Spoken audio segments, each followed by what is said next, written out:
He's the one, the seven, our son, the pastor, and the reverend. Yo, when I start writing, I absorb power from thunder and lightning. It's like fighting a 19-year-old Iron Mike Tyson. Niggas better be frightened. The apocalypse is in my sight, and I can see the other side of the earth between day and night. My purpose is to get beneath the surface. Scarcity, I'm the first to unite the synagogue master and the churches. Your raps is worthless.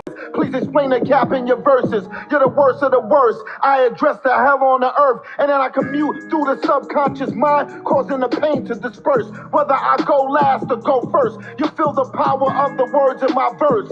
Not just in New York, I mean all throughout the universe. Make the wrong decision, niggas will end up missing. Niggas will make it their mission. You'll be dead. When you in the circle of seven, you should be wise and listen, get supreme knowledge. I respect dedication like I respect knowledge without having to go to college. I bang ya, I hang ya. Don't get killed by a stranger. Scarcity opens up the jails in America to release the anger. You feeling fear and anxiety cause you created this danger. I bang ya, I hang ya. Don't get killed by a stranger. Scarcity opens up the jails in America to release the anger. You feeling fear and anxiety cause you created this danger. Speaking from a futuristic perspective, your future's anorexic. If you in a battle with the devil to win, just press exit. I'm more than God body, I'm the body that built and destroyed the entire Illuminati with 8 armies. I blessed the earth and then gave birth to forensics and study eugenics. It's evident you can't comprehend the evidence. Black magic tactics sends me intel on all presidents. My lessons are built in Python code that's heaven sent. Your lessons are inaccurate and irrelevant. The law of attraction is attracted to my element. You're welcome to the Scarcity Show. Has anyone ever proven that there's really a soul? I'm in a spaceship traveling north of the globe. Your mind is limited to what it is exposed. Knowledge was born so you could know. So why don't you know? Because you really only know what you could prove and show. Oh, I like that one. And it comes in with about the AI as well. I like it. Thank you. I got more. I have so much in my catalog that people have not really heard like that. You got That's Danger. You also have Triggers. Triggers is a deep song, talking about knowing our triggers and so we don't fall victim to the triggers, right? Mm-hmm. So that's another good one. Triggers. I have a song. Is it on YouTube? Yes, they're all on YouTube. It's the audio on YouTube. Okay. So you would type in either Scarcity and then the name of the song, Triggers, or Scarcity Music Group and then Triggers. But I have tons of them. I have one called Energy Doesn't Die. That's a good one too. Scarcity, Energy Doesn't Die, featuring Cambada. That's a good one. All right, so I'm going to let you do, while I'm looking up Energy Does Not Die, I'm going to let you introduce yourself. So I want you to introduce yourself as the AI person that you are and the level that you are within AI and also with your music group as well, because I know that you also are a producer and many more hats that you wear. And so that people can know who you are and who they are dealing with and why they should be here listening today. Absolutely. And one thing before we get started, though, I just want to know, let's see if I miss. Let me know if you could. Hold on.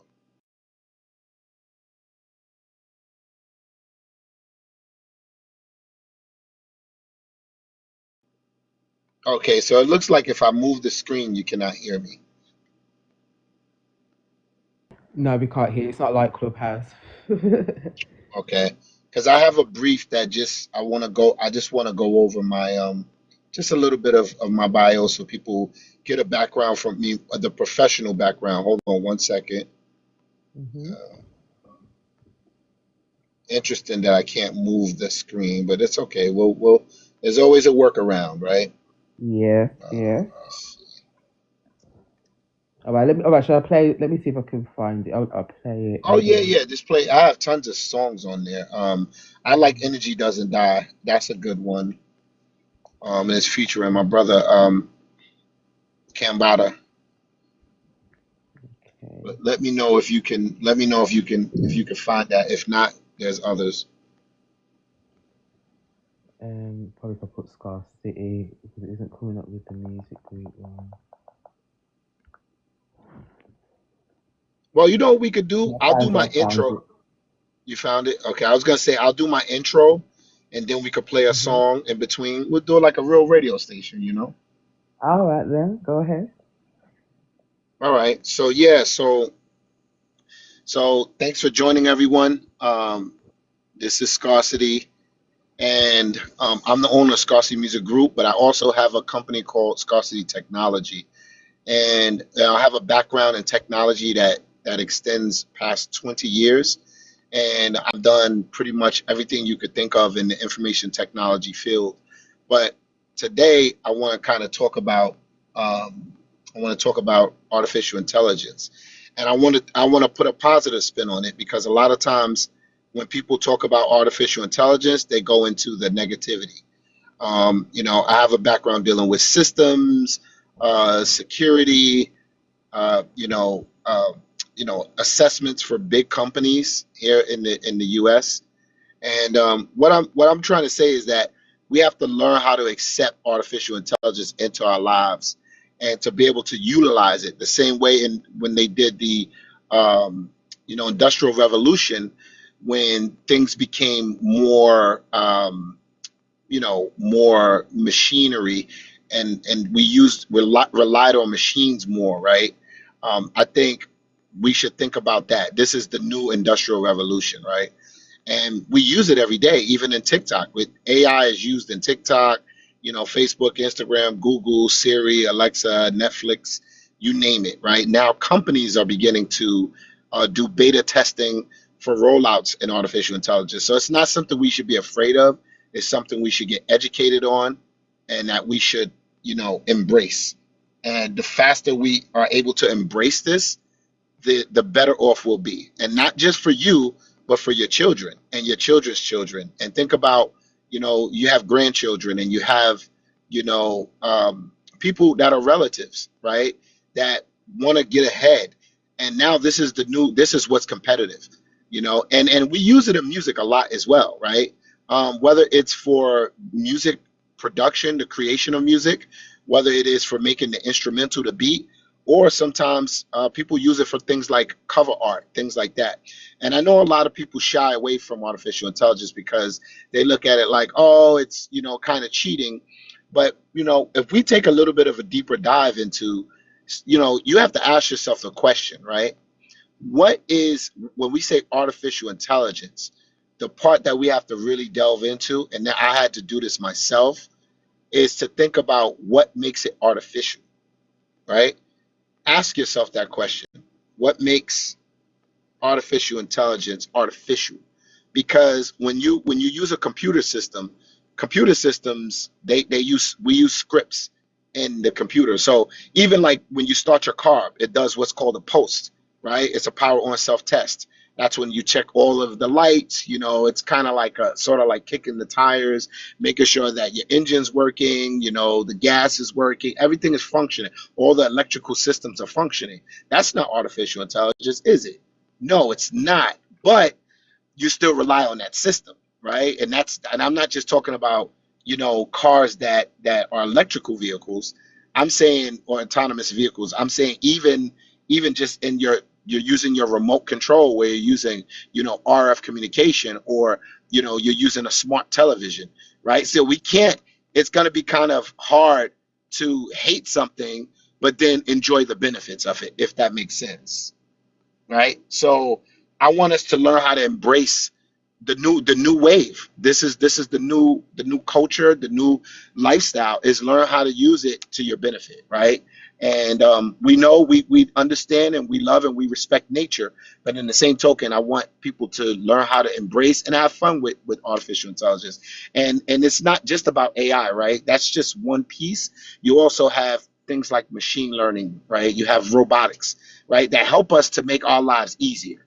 Like, things that I'm tasked with is like kind of like around if a company is a $1 million company, and they come to me and they say, hey, how can we use artificial intelligence to make our lives easier? That's an easy task or request for me, right? Because the first thing I would ask them is, how does your business operate? How do you do business? And we want to make your business and we want to make your career, your creativity more efficient. That's what I'm using artificial intelligence to do, is to make it more efficient, you know? So with that, I'm going to pause for a second. If there's any questions, just write it in the chat. And you have any feedback on that, Isis? I know I've been talking for about 3 to 5 minutes, so I just want to check in I think to make sure that we're good. Yeah, it's quite interesting what you're saying. So basically, everyone just needs to get with the program. AI ain't going nowhere. Literally, it isn't. I remember, because I've known you for years, and I remember on Clubhouse when AI wasn't even about, and when AI first came out, I was so apprehensive to use it. I was actually like, I don't want to, I don't want to, I don't want to. And then I had no choice. You just didn't have a choice to use it. And I'm actually so glad that I used it when it first came out, because I got to know, see it grow, do you know what I mean? And know how it's changed from when it, first came out with no firewalls to now having firewalls. It's quite an interesting transformation. And I'm quite happy that you said that you're going to talk about the positives of AI, but I also, I want to go into the negatives as well. Of course. Because we do have to be careful of what we are actually doing, especially with all the new laws that are coming out. I would like to delve in that later on as well. For sure. Mm-hmm. Go ahead. I'm going to play your song, Energy Doesn't Die, because it's quite interesting, isn't it? Energy doesn't die, and especially with AI, energy isn't going to die with the internet, your neurons, all these things, spiritually, physically, and mentally. Energy does not die. So let's hear Scarcity song. It's the first time I'm hearing it. Oh. No, it doesn't want to play. Hold on 1 minute. I thought I disconnected myself 1 minute.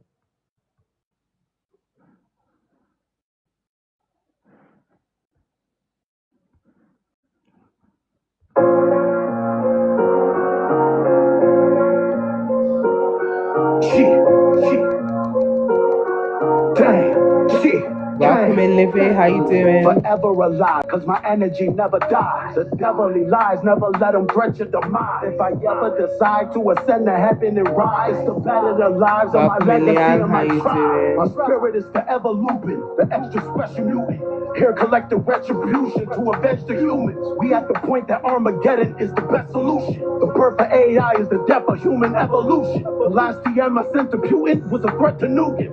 Fuck your oil, I got nuclear electric fusion. Was that a big bang or my weapon shooting? Cause when it's booming, it'll leave the third dimension ruined. The bass and treble got the ghetto moving. A great magician to risk his life to protect illusion. If science could prove that my energy don't never die, whenever me and the devil feuding, I'm never losing. A fraction of the friction was enough of a contradiction that inspired my conviction and freed me from all addiction. They drown most MCs, but I took lessons in swimming. Master calculus, which brings money, now here comes the women. Multiple casualties is something mainly heard overseas. Now gun violence is bringing the United States to its knees.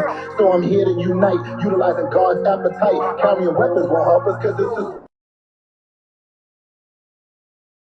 revelation made me quote strange prayers. My defense has a sequence and my strategies are all layered. Fulfill the prophecies of Solomon with his monopoly. The wisest ideology, women love this psychology. Because of my philosophy, that energy doesn't die. I'm outside of time, my third eye keeps me all wise and civilized. Tactics from the ground and strategies from the sky. Elliptic hieroglyphics, understand without specifics. Energy could change the world and restructure statistics. You believe the hype, I strike at night with a verbal knife. Lyrics got you wild hype, because the kid is nice. Before you lose your life, you need to sacrifice every single vice.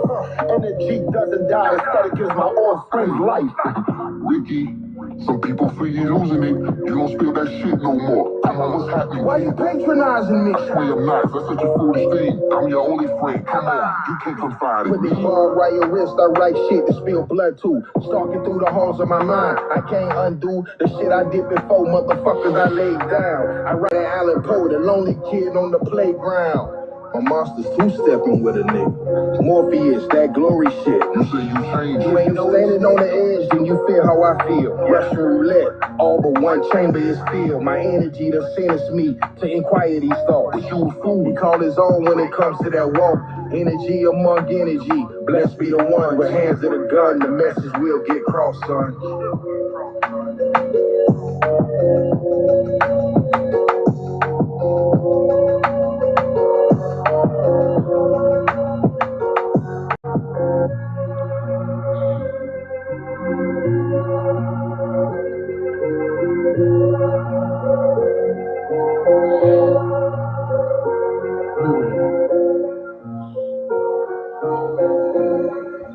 What do you think about the verses? I loved it. You know me, I like my spiritual stuff. So, I absolutely loved it. Yeah, it's very in depth. So for our audience, I'll just give them a little bit, because I know when you listen to the song, a lot of people may not necessarily know what the lyrics are, right? We don't have captions turned on. So I will give them a little bit of brief of kind of what I said. And also my partner Kambada and also Gutter South, who ended the song off, they both did a good job. You know, that was a great collaboration with those two brothers. So let me see. So after Kambada's verse, my verse started off, I said, a fraction of the friction was enough of a contradiction that inspired my conviction and freed me from all addiction. They drowned most MCs, but I took lessons in swimming. Mastered calculus, which brings money. Now here comes the women. Multiple casualties is mainly something heard overseas. Now, the United States gun violence is bringing the United States to its knees. So I'm here to unite, utilizing God's appetite. Carrying weapons won't help us because it's a spiritual fight. You see, the book of Revelation made me quote strange prayers. My defense has a sequence and my strategies are all layered. Fulfill the prophecies of Solomon with this philosophy, the wisest ideology. Women love this psychology because of my philosophy that energy doesn't die. I'm outside of time. My third eye keeps me all wise and civilized. Tactics on the ground and strategies from the sky, elliptic hieroglyphics, understand without specifics. You know what I mean? So, like, for those that's like curious of kind of what I was talking about, basically explaining how our spirit just won't die. You know what I'm saying? It's just gonna transmute and move around. It's not gonna die. Hence that we have other energy forms out there. So kind of going back and tying this back into artificial intelligence, again, I started out the conversation saying what makes artificial intelligence, right? And so as I use that as a caveat to go back into the whole argument of artificial intelligence versus natural intelligence. And it's interesting that people are so pessimistic about artificial intelligence when our natural intelligence, we use the human brain, which has shown over time for many, many, many centuries to be flawed in many ways, right? Just because something is natural doesn't necessarily mean that it's going to be more accurate, more concise, right? So what I'm saying is that upon my study and my research, I feel like people make the assumption that because it's artificial, it has less value, and that is not true.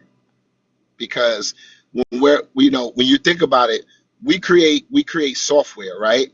But if we depend on the software, like we do our calculations and people get their paycheck, somebody's not calculating all of those numbers. They're putting it into Excel, which is a spreadsheet. So essentially, it's doing the same thing that artificial intelligence is doing. In fact, artificial intelligence is a more superior form of those scripts and mechanisms that something like, whether it's accountant uses Microsoft Excel or whether they use something more advanced accounting software, right? It's just doing calculations. That's the word. When we break the word computer down, the word compute is what is the base of it. So the computer is always computing. Are we going to completely get rid of computers? Absolutely not, right? So I think when we keep an open mind and open heart about these topics, and we keep an open mind about the safe, we call it the guardrails, right? The guardrails of using artificial intelligence. Just follow the best practice and best standards, and I think we're going to be okay. But go ahead. It sounds like you wanted to say something or ask a Yeah, question. I have a question for you. And also, while I'm asking the question, if you can type the next song that you want me to look up in the chat as well, then while you're answering the question, I can play the song and you can answer the question and I can play a song to break it up. So my Okay. question for you is, right now, everyone talks about bigger models and more capabilities. But if you look 10, 20, or even 50 years out, where do you really see this going? Are we just building better tools, or are we heading towards something fundamentally new that we can't even fully name yet? For me, I think it's about the governance, right? Artificial intelligence is good, but it has to be governed. And that's not just with artificial intelligence, that's with everything. I mean, if we don't have the proper governance, then it's going to be a complete it's going to be a complete I don't want to use profanity, but it's going to be a cluster, right? I think the regulatory aspect of this is very important because it comes down to the humanity, right, of a person.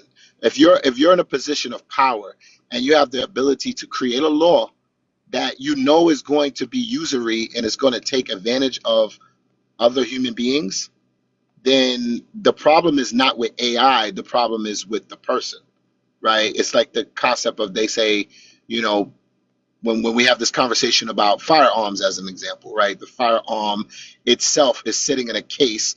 It's not going to get up and kill anyone. But that person doesn't even need a firearm and they choke someone with their bare hands. So, that's the same concept of artificial intelligence, right? Artificial intelligence is dangerous in the wrong hands.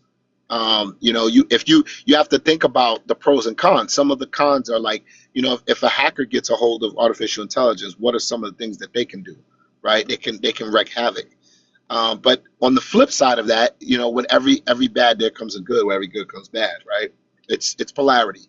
So I think, to answer your question in a nutshell, I think that, yeah, we have to be very careful going down the path, and we have to be responsible. The users of AI, as well as the people who are, architecting AI, right? Because it's also about the way it's designed as well, right? We see all of the movies of, Terminator 2 and all of these other movies that we have seen. If you allow, if you're gonna come in with evil intent and you want to be the world ruler and you want to dominate and all of that, right? I mean, you could develop something that could be malicious, but that's where the laws, rules, and regulations come into place. So I think that, we have to take a look at ourselves, and we have to, ask ourselves, what kind of future do we want to have? Because we could do some amazing things with artificial intelligence, even right now, on what we're not doing with the machine learning and artificial intelligence as we have it right now in the year, 2026 AD. We could be doing some very powerful things. So I think that, it's just based on, our humanity. Are you going to be a person that's based on greed, lust, and just the you want to have the gain of riches, or do you want to be able to help people, like, use things to help cure cancer, people with diabetes, people with sicknesses? Do you want to use it to do those things and help the world, or do you just want to use it to just get rich and, be a, oligarch? Do you want to just be a ruler of people, or do you want to help people? That's what it's going to boil down to, ISIS. Yeah, so okay, so what do you feel like with the people that are in power now that have governance over the AI at the moment? Do you feel that it is a positive move, or is it something that we should be wary of? And if it is something that we should be wary of, do you think that there will be a balance of overturning these people of power that have control over the AI as well? So I think that's still in the air, right? We don't fully know because they don't even fully know, right? Like, the people that are, okay, so let's just understand this, right? Um, this is something AI was originally originally used. I mean, some people say it was used in ancient civilizations, right? But as far as 1961, I believe, was when AI was like really, became a thing in the 60s, right? So now you fast forward, but we didn't really have the infrastructure to support it. Now that we have the infrastructure, because we have, advanced technology, we have, microcomputers, we have supercomputers that run really fast, and they could really hold, um, the structural, parts of the speed and things like that, the technology that is required for artificial intelligence to operate at the capacity that it operates at. Now it's coming into play, right? And we have things such as smartphones, right? Tablets, smart cars, smart homes. So now we have the infrastructures to support it. So anyway, with that said, I feel like they don't fully know the I don't think because I've been pretty much paying attention to the governments, the different governments all over the world, and how they're trying to the race for AI, right? To understand its capacity, to understand how to control it and how to properly regulate it. And from what I'm hearing, there's no one clear path on how to properly regulate this and use it, right? um, because AI is one of those things where you can't, if you put a limitation on it, someone else is just a bigger company or a different country is just going to come up with a faster way to work around the limitation that you put on it, right?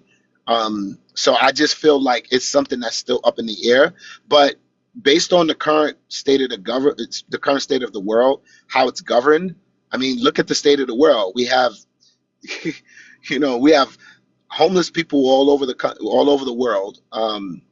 We have, the top 10 and 1% of people, owning what the top, 40% of all the wealth in the world. I mean, 60%, between 40 to 60%. I mean, does that sound like, a world that is properly balanced and that looks out for its people and its citizens? No.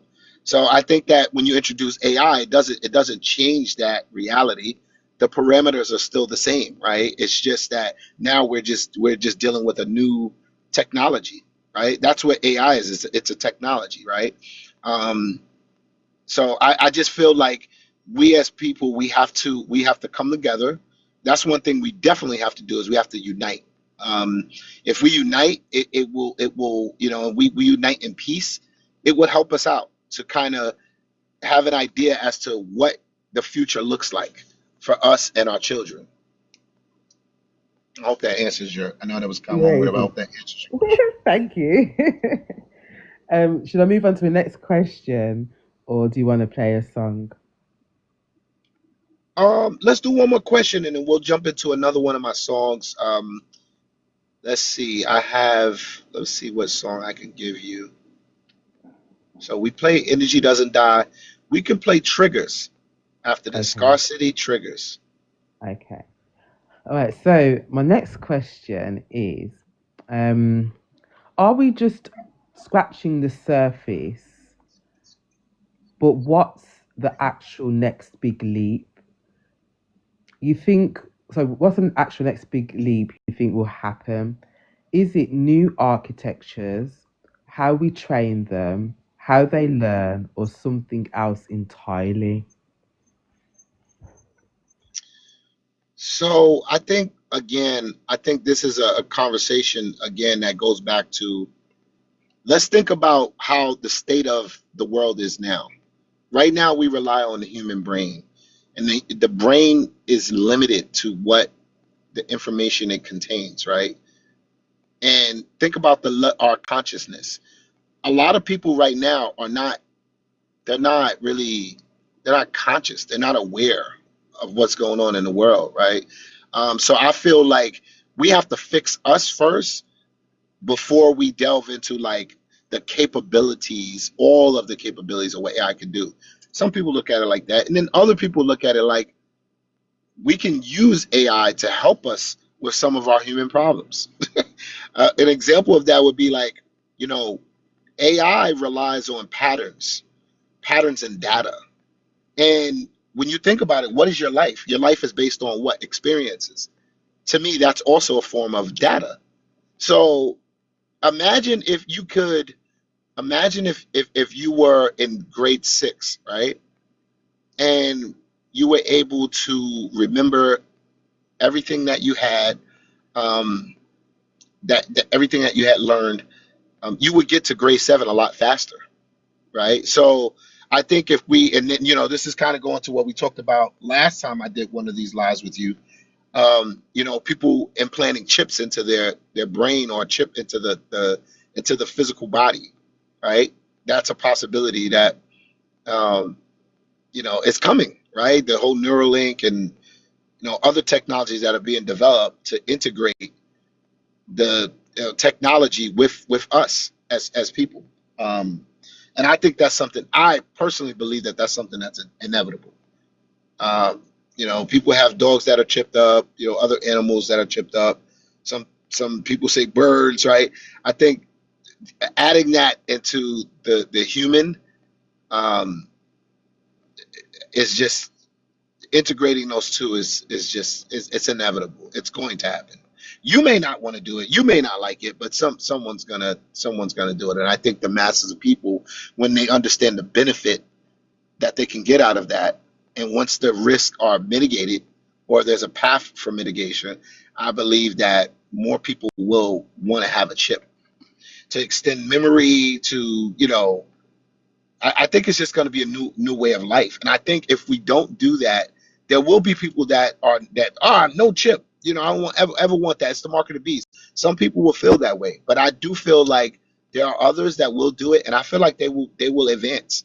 It's the same way when I was younger in the 90s and early 2000s, and even my college professor was telling me that, you know, um, that don't they didn't want to, you know they didn't want technology in their lives. They didn't want to have cell phones. And now pretty much the society really doesn't properly run without a cell phone, right? For the majority of people, right? There are others that don't rely on technology at all. But I'm saying for the average day-to-day person, you need a cell phone to survive, right? You need it to do your job. You need it to stay, abreast and stay in the know, so to speak. So I feel like without a cell phone, you're kind of left behind, right? If you wanted to do if you wanted to do Uber Eats, and you wanted to make a living doing that, or if you wanted to do that on the side, you need to have a cell phone. You go to a job, they need you to have an email. So it's just like, unless you're living off the grid completely, you're gonna need to keep up. And I just feel like once people understand the benefit, they've seen things such as like Open AI and ChatGPT as they've used their tools, and now people see the advantage of using it. So just imagine what happens in the next 5 to 10 years. Yeah, I agree. I always say to people that everyone used to say that they didn't want a bank card, much less a bank card with a chip. Then they didn't want to be tapping, and now everybody's tapping.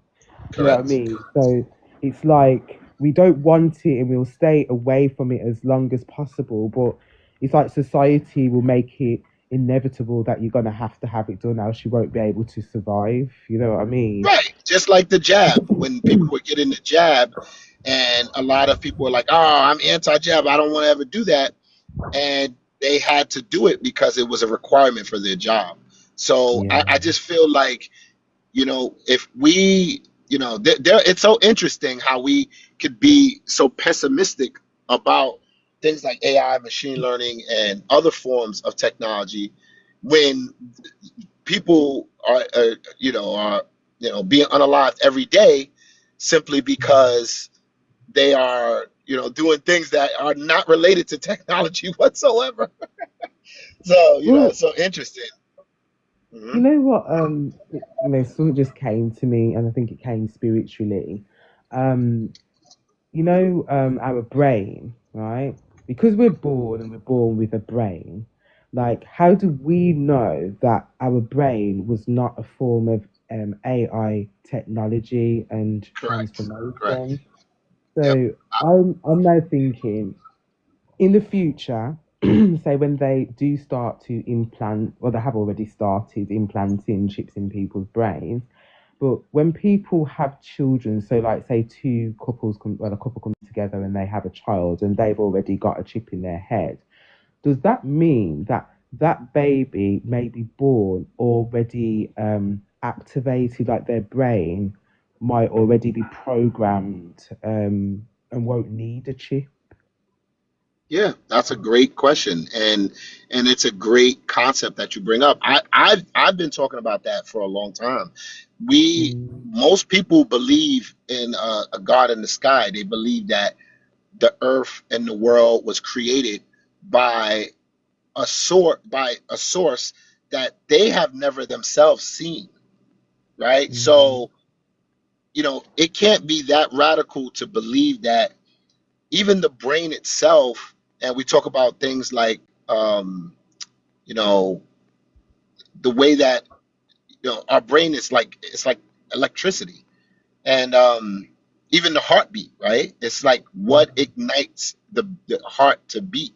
The heart is not beating, you're not alive, right? In the physical realm. So you're living, breathing, you know, you know, energy, spirit, right? And so, yeah, I mean, and who's to say that, we that wasn't this wasn't developed a certain way? Like when we talk about like the third eye, we talk about like consciousness, right? And a light enlightenment. Enlightenment in itself is like a technology when you think about it, right? It's like everything that you learn, you're learning it, but it already existed before you knew about it. You just became conscious of it, right? So I think when you think about things like how AI is designed, it's based on pattern recognition, it's based on predictions, automation. These are the things that kind of like the brain does on its own. So the brain itself is a computer. You know what I mean? Um, and to deny that is just, to me, is just absurd. I think it's important to understand that, in a sense, we operate like machines. I said that actually in one of my songs, and we could play one another of my songs. But I said my mind is God, my body's a machine, right? Because the body is the hardware that keeps everything going, but the software, which can receive updates, can get downloads, right? That's the same way computers work. When the car is built, it's built with a design of getting from point A to point B or point C or D. And it's about being able to travel as you so please, to come and go. And also, for commerce, right? Like we use the automobile vehicles to move things around, and that be goods and services as well, right? So I think when we limit, AI is just the beginning, and a lot of people in the technical community, they don't even consider this, that this is like, they look at this as if it's like baby AI. You know what I mean? Like it's doing things like writing emails, scheduling appointments, data entry, customer support, predictive analysis, responses of things that you know that we can already do with the brain, possibly not as quickly as AI can. And you have to understand, with AI, the more information we feed it, the stronger it gets, right? So it's kind of like the brain as well. But I just think that the fact that the brain has that natural ability to be natural, that ability to be natural is also the ability to, and they use this term in thermodynamics, as the ability to break down, right? Um, it, it could display its weaknesses, right? And that's just, being human. We don't want to compete against a computer. We don't want to fight against the computer. We want to have the computers work for us, right? I Yes, see a few other definitely. people joined in. I see a Yeah, few other people joined in the call. yeah. I see. One we've got one Don who's joined in as well. Lupa. Yeah, I see Also, that you. Mhm. yeah. So, Scarcity, I think Spirit's talking to me now. So Spirit said bad code, right? So talking about the brain, and we have like people with different. Sorry, my son's snoring in the background. Sorry, guys. We have people with different levels of mindset. We have people that have like mental health at a different level and different rate. So if they are, because the AI is learning from all of us.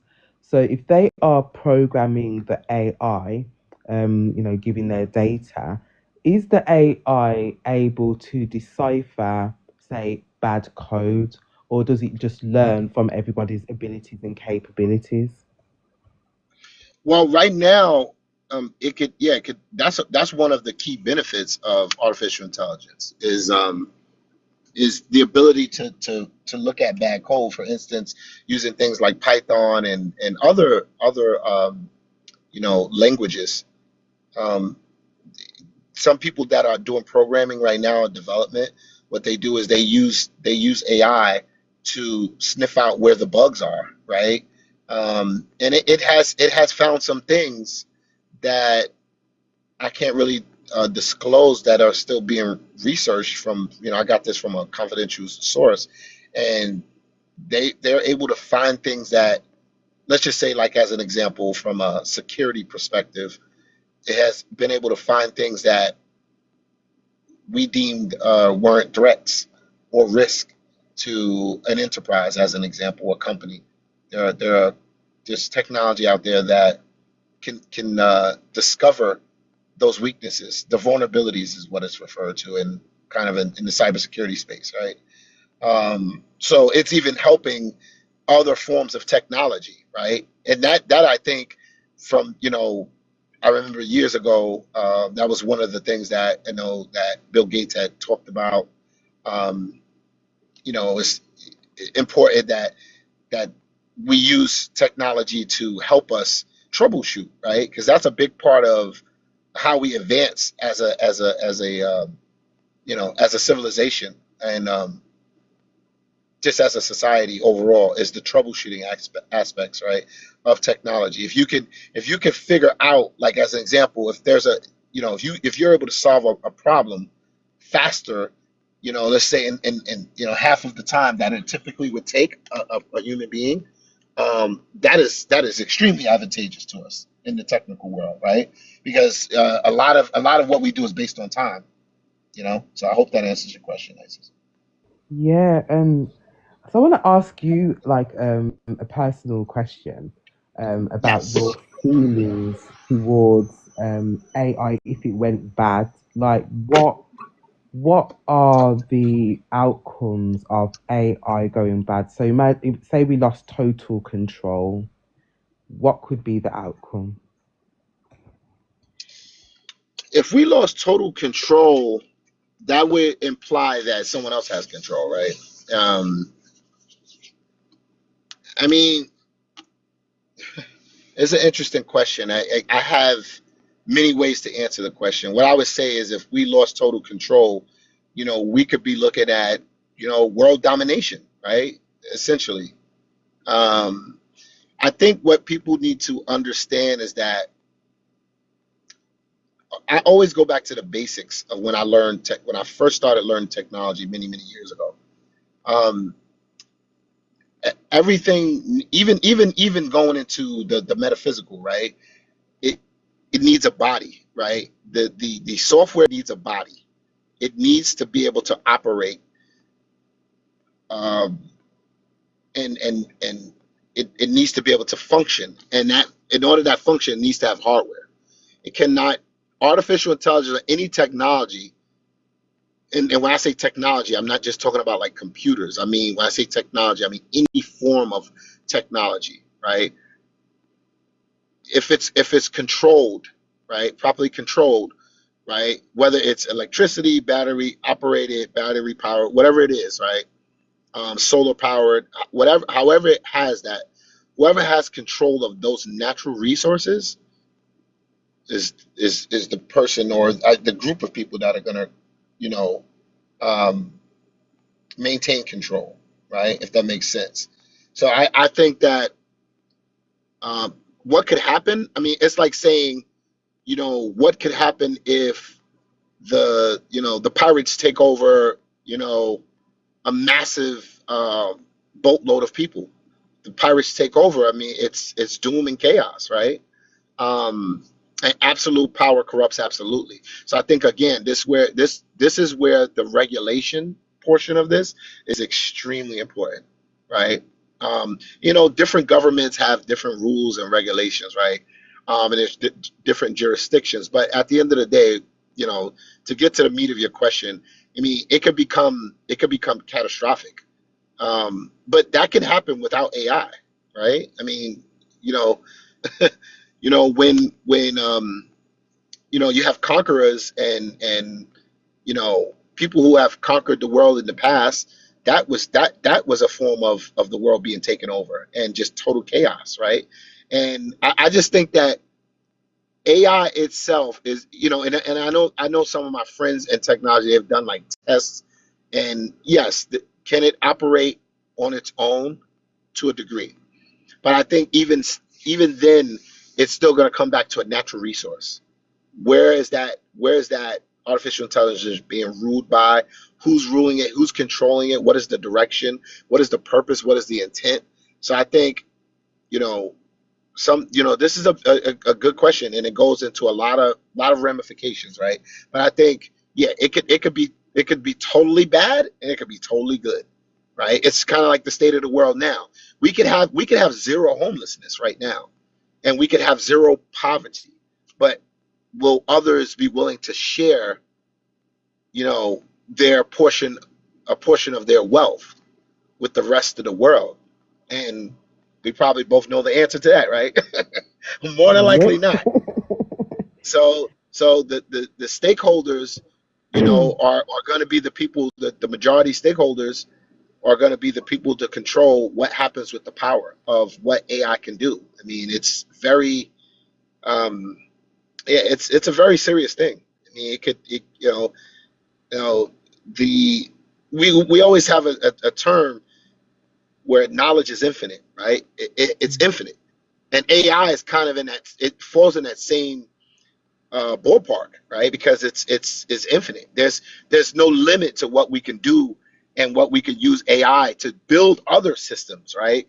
Mhm. Yeah, I mean, it needs to, like I said, the regulation of this is of the utmost importance from a governmental standpoint, as well as a responsibility standpoint for the users. So this brings me to another question, like going back to bad code and AI leveling itself up, and now humans are integrating it into technological robots, AI robots.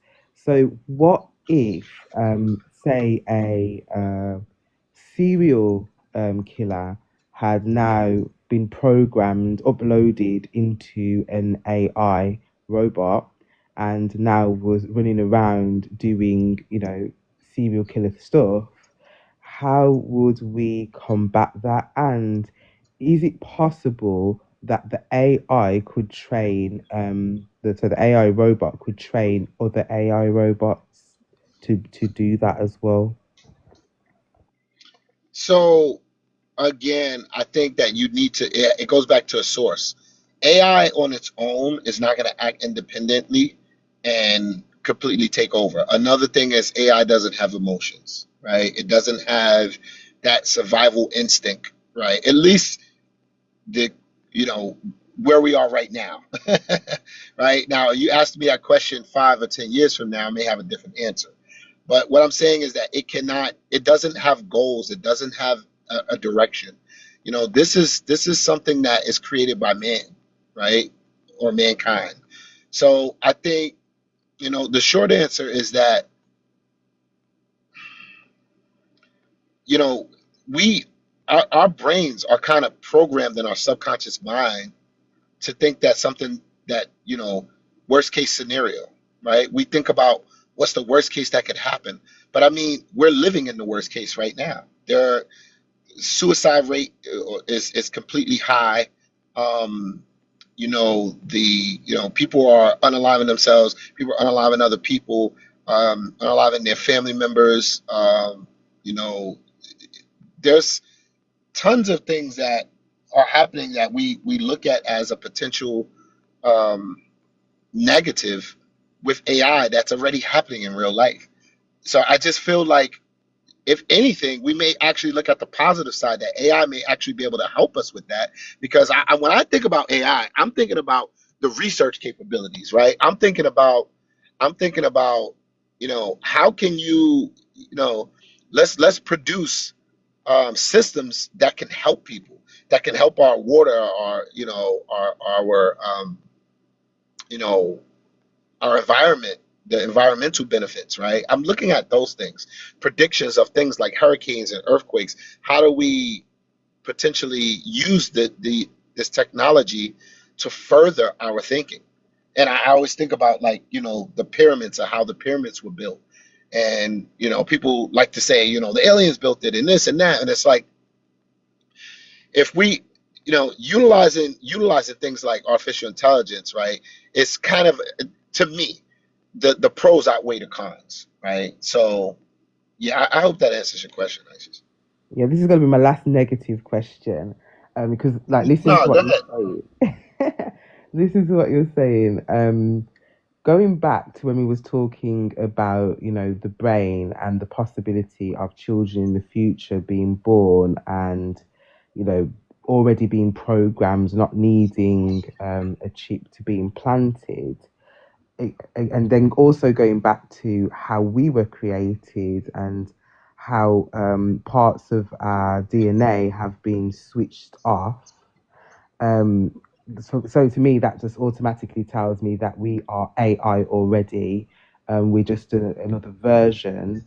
Would these, is that a possibility? Well, may that be a possibility in the future, that even though we're saying, AI is safe, AI will be okay, if children are born in the future without having a chip, being able to control their own brain, it's leveled up now, is it a possibility that these children could have human, like extraordinary capabilities that an original human wouldn't have? And then it could be more catastrophic, or even if they are positive, it could be very, very, very beneficial. Um, Again, would that go off the nurturing of the parents, or would that just be a programming? Do you know what I mean? Like, Right. Kind of like what you're referring to is kind of like creating a hybrid, right? mm-hmm. Where have you have, somebody that's born as a human, but they're, I mean, I think so, because I think that's happening already, right? Like, there, studies show that if a woman is using, drugs while she's pregnant, the child is affected by that. Your genetics, right? Your DNA is affected by your health. It's affected by we say nature versus nurture, but what are you nurturing yourself with? What are your eating habits? What are your, not just dietary, but what about, how do you, your lifestyle, you know, your breathing techniques, your everything, right? Just like your lifestyle in general, how you live your life, and what you take into your body mentally, physically, spiritually, emotionally, and so on and so forth. And when you see, when a child is reproduced, you see that the child carries a lot of what the parents have. Even when you're stressed, they tell you, when a woman's pregnant, they say, try not to stress. And then you notice that when you have that child, the child, may suffer in some way, shape, or form, and they may suffer emotionally, right? It's not always a product of something happening in the physical. Sometimes it's emotional, and I even think it goes into the spiritual, right? Into the metaphysical. And that's why you have some children, and you're like, you're an old soul, because they're just like beyond. How does that happen? The knowledge and the consciousness is transferred, right? By way of the means of reproduction, the reproductive system within the man and the woman, right? and how we reproduce and procreate our offspring. So if you can do that in the physical form, then we know that this could be done technologically, right? And even in that sense, we say that it's natural, but we only because we were taught that it's natural, right? Just think about that. We're taking the chromosomes from both mom and dad, and we are reproducing a living entity. That is technology. That is a powerful, powerful, powerful tool, right? Reproduction in itself. Because imagine if we couldn't reproduce. You know what I mean? Um, and and what I'm saying is, if you spent your time, right? I have to say a disclaimer. I'm not a doctor or anything like that, but what I would say to you is, if you think about the reproduction of children, and you think about the ability to, you know, create, like if you had the intention to, give your child the best shot, the best opportunity that your child could have, what are some of the things you would do, right? You would nurture the child in such a way that they're in an environment that is conducive to their growth and development, right? So it's the same concept when it comes to AI, right? You can build systems, but the systems are like, they have to be in a position to where they can operate at an optimal capacity, right? Because a system cannot operate if it's not in the right environment, right? In terms of like water cooling and the temperature of the whether it's the computer server or whatever it is that you're operating, even in like a data center, as an example. When you go to like technology, you have a data center. That data center has to operate at a certain temperature. Otherwise, the servers, the firewalls, the whole data center is going to suffer, right? It will not be able to operate if it overheats, because again, going back to thermodynamics, everything has a breaking point. It breaks down. So we have to make sure that they're in a environment that's functional. So to go back to your question, do I think that the child will be kind of born advanced? Yes. Do I think that that's possibly what happened to Jesus Christ? Yes.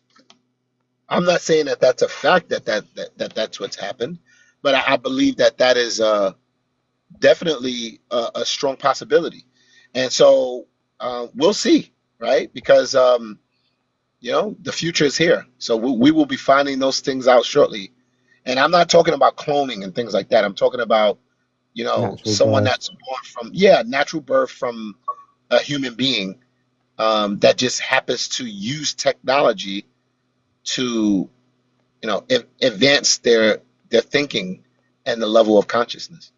Ooh, I've got one question for you, and I want to just add something to what you said. Um, so I've got 6 children, and over the years, when I had my first set of children, there wasn't really AI technology. You know what I mean? So they were advanced naturally, but they're not as advanced as I see my younger children. Because when my younger children were born, it's like they could just operate a phone and a tablet from day dot. Like the way that these children nowadays are just so quick to operate a tablet. I remember my 2 year old, and at the time I had the latest iPad, and I also had the latest iPhone. And he hated using the iPad due to the fact it was slower than the phone. He realized that it was slow. He's like, "Mum, this is too slow." I was like, "What?" Um, but yeah, he had just naturally advanced to use AI. Like even now, he can't fully read, but he knows how to operate everything. Like today is 6 now, and today he was building a computer game by himself, and he was coming and showing me like, "Mom, look, I've built a playground, and you have to do this and you have to do that." And he's like, I've got to learn how to do this and do that. And I'm just like looking at him like I ain't got a clue what he's talking about. But Mm. he's created it, do you know what I mean? So I think yeah, it's a good it is a good move for them as well. Also, you brought up water. So I was having a discussion about water the other day and how the AI systems need a lot of water to activate. And the more AI systems that are built and the more power that the AI uses, it's going to need water. And then I also was looking at the fact that, the biggest memory that we have on this earth is water, which I would think is more memorable than the brain because it's like been around for donkey's years and centuries. Would it be possible that so I'm going to say two questions here. Is it possible that AI would be able to pull data from water, and is it possible that creating more AI could actually bring a famine to water in the future, where they'd probably be charging us to have a glass of water or to fill a bottle of water due to the fact we need to keep the water to operate the systems and all the technologies and the jobs that people have, etc., etc. Well, it's already happening. Um, for one, I mean, the people sell water is a water even outside of AI. Water is one of the top beverages that you know people monetize. But specifically as it relates to AI, yeah, it so AI doesn't drink water like a human does, but it does depend on it heavily. So it's the data centers. The data centers, they absorb water. Without water, they can't survive. So every time you use ChatGPT, Microsoft Copilot, Google AI, TikTok algorithms, or any type of AI imaging generators or things like that, what happens is a request is sent and it's processed by like thousands of different computers. So and this is what I'm saying, we're doing this to ourselves because we say we don't want it, but if you look at the trajectory or how many people started using things like ChatGPT, um, that tells you the demand is there. If the demand wasn't there, we would not be having this conversation right now, right?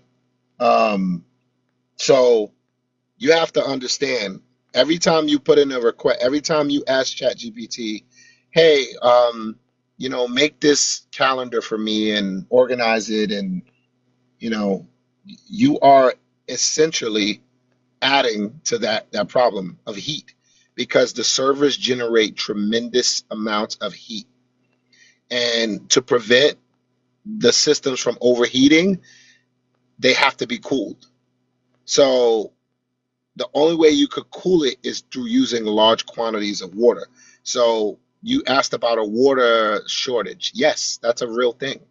And water is going to become even more of a commodity than it is now, right? 75 to 80% of the earth is water. But what I'm saying is that you have to understand that just imagine like you're running 50,000 computers and the computers are running 24 hours a day around the clock. What you're doing is you're processing millions and millions and millions of AI requests. So the heat is enormous. So essentially, we're creating this problem. Um, so right now, what's happening here in the state? I'm in Florida, in the U.S. In the state of Florida, what's happening right now is there are tons of data centers being built. That requires more electricity, right? More water is required for the cooling.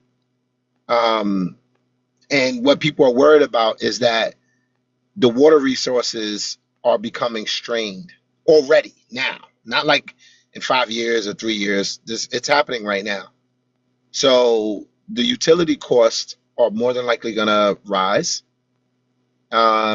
And then you have to think about all of the infrastructure upgrades. Another thing happening here in Florida is the population growth, right?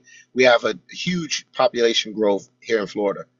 And there's tons of development due to that factor, that there's a population growth, people coming from different states, and they want to come to the beautiful state of Florida. And with that, with the emergence of artificial intelligence, what's actually happening now is that these challenges are arising now.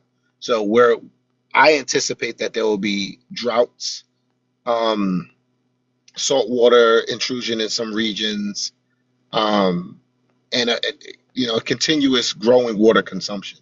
So I hope that answers your question, because it's dead on in terms of a water shortage, water famine. That is, I feel like it's something that, unless we find a way to cool these systems outside of using water, right?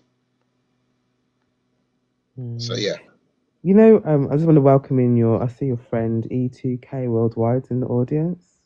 Oh, Emma E2K. Yeah, that's my sister right there.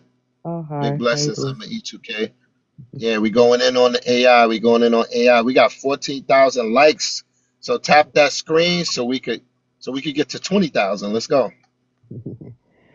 Going back to the water and bringing it to Mother Earth, because the Antarctica started melting, didn't it? Like, it's just come to me that I wonder if Mother Earth is already anticipating that this is going to happen, and it started melting the ice to keep the water flow going, going along with all the different, weather things that are going on, and the spiritual aspect of what the beliefs under the earth or what have you.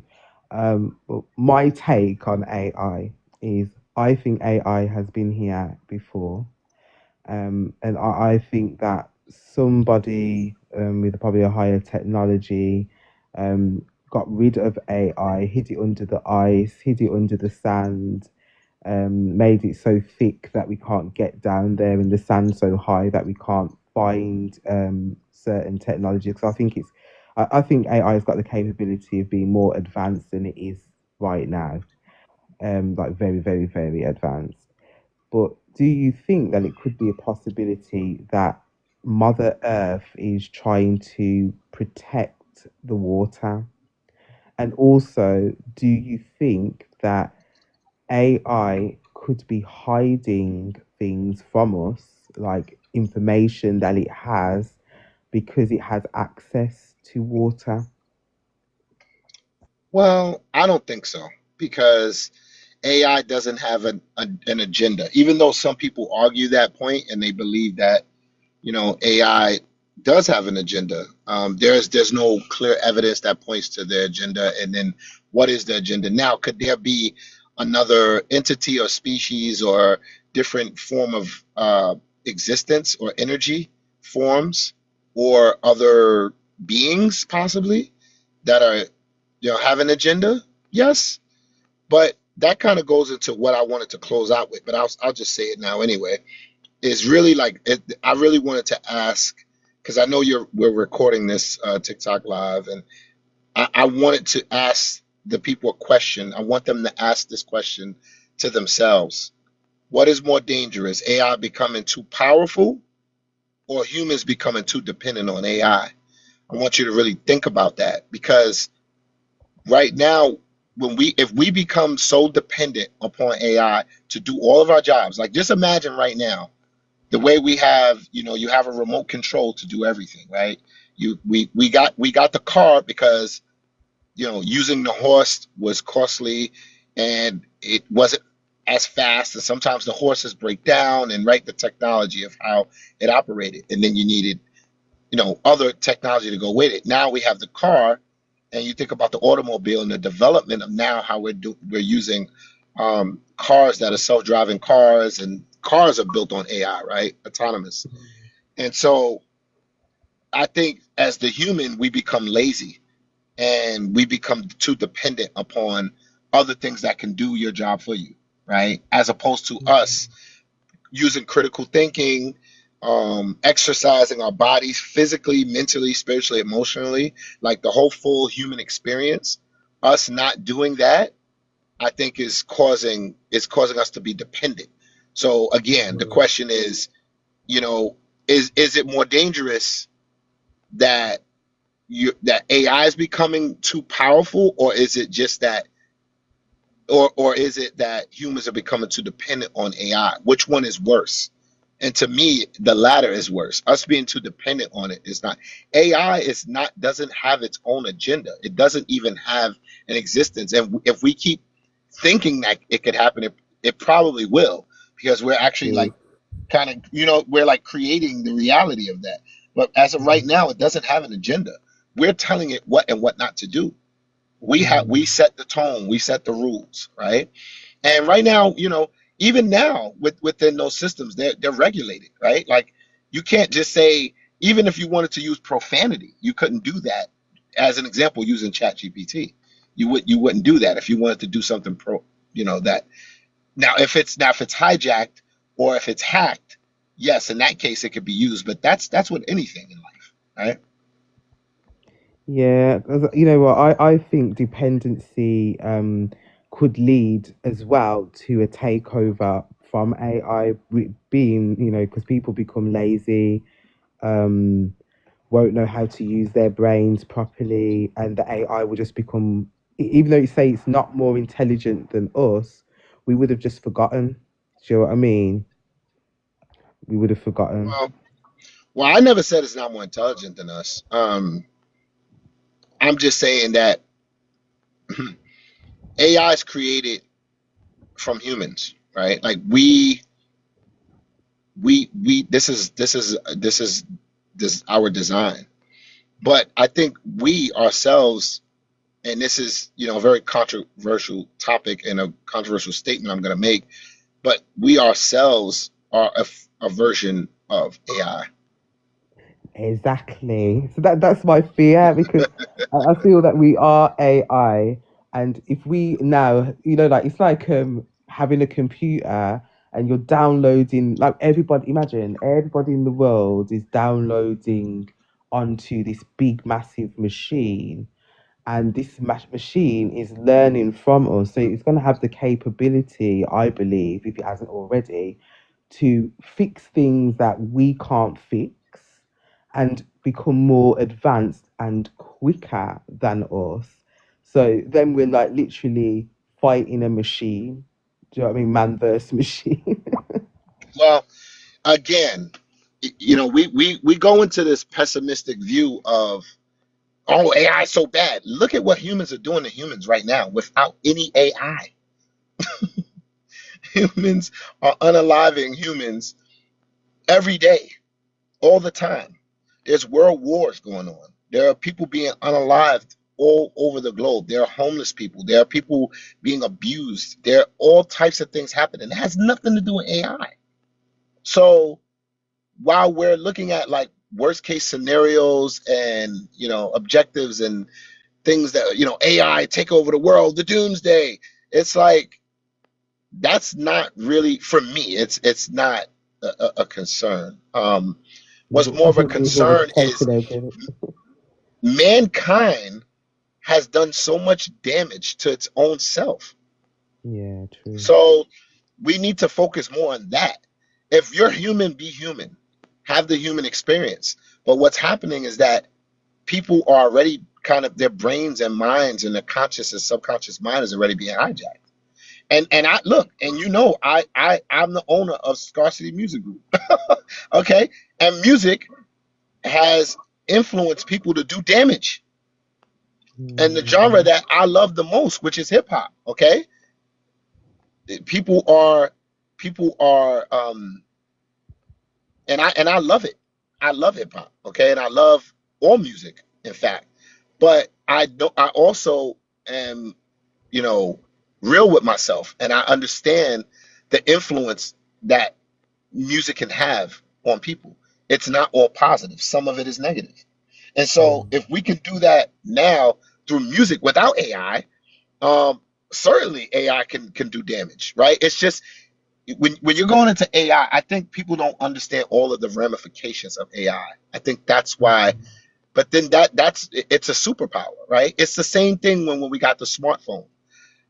If you go back 25 or 30 years ago, we never I knew it, but most people didn't even think we would be able to do the things we could do now on the phone, where we could have a live video and we could, have a full interview through a phone. Back in the day, you had to physically go into an office and interview someone. You had to arrive there 15 to 30 minutes early and study the company, and you had to have your interview outfit on, right? Whether it was a suit and tie or whether it was a nice outfit for the ladies, and you would have to present yourself well. You would have to speak well. You couldn't just do a Zoom call and that's the interview, or a WebEx call, or a Teams meeting call, Microsoft Teams call. No, you had to physically go in and physically see the person and meet the person. People are getting hired off of a video call now. So we're in this is a completely different era. Even as far as 10 to 15 or even 20 years ago, right? Now we have to go to 30 years. Even just 15, 20 years ago, we were operating at a whole different level. So, just imagine in 5 to 10 years where we will be as far as advancements are concerned. And those that are not, that choose to, say, I don't want to use AI, I don't want to use technology, it's the devil and it's evil and we're getting away from God and all this stuff. All those people that are saying that, these are the same people that said they would never use cell phones, right? They're like, I would never put my credit card, I would never use my credit card on the phone line. I would never do it. And now look, they all have cell phones. They all have your information is all, most of people's information is on the dark web. It's out there already. So although you said that, society is moving in such a way, kind of like with, COVID-19, where people, they had to take a shot and you had to take a shot. And that was it. It was, either that or you lose your job. So, yeah, true. So have you ever watched a program called Person of Interest? I've heard about it. It's on Netflix, right? Yeah, so I watched this years ago when it first came out. And, like talking about cameras now, and it's run by an AI. And it's quite interesting because the companies that they use in that film are actually like, oh, sorry, my son's got a blocked nose. Actually, the AI companies that are named now that are taking over the world. So it's quite interesting. But when I watched it again, it was like, I don't know if you've ever watched Back to the Future. Yes. And you watch Back to the Future now and everything's come to light. Well, that's like Person of Interest as well.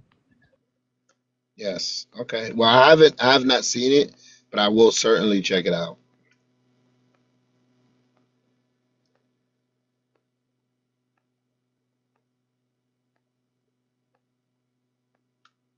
Sorry, I was just dealing with a little one. Okay. I'm gonna play your song. Play one of the songs? Okay, yeah, we can play Triggers. Yeah, we play and Triggers. Then yeah. Okay.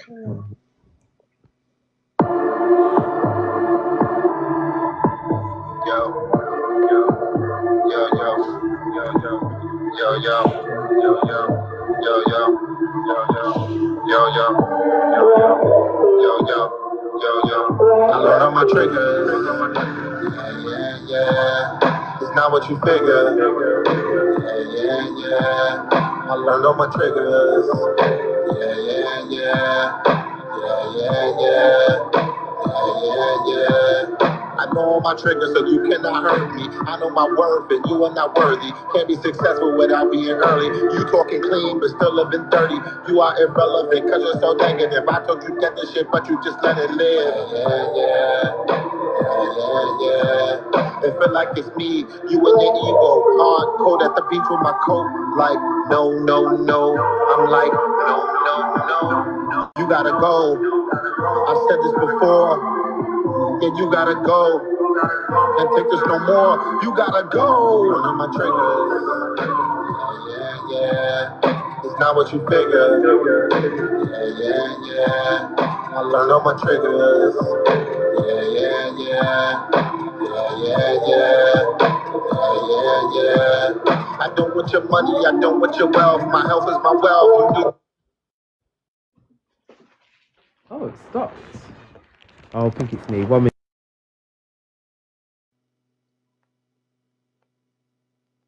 It was my fault. Yeah, play that second verse back. That's what Spirit must be saying, eh? Let's go back. I'll start it again.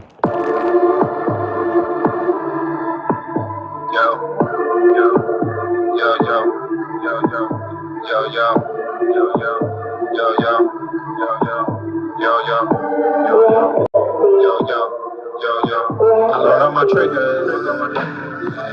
Yeah. It's not what you figure. Yeah. I learned all my triggers.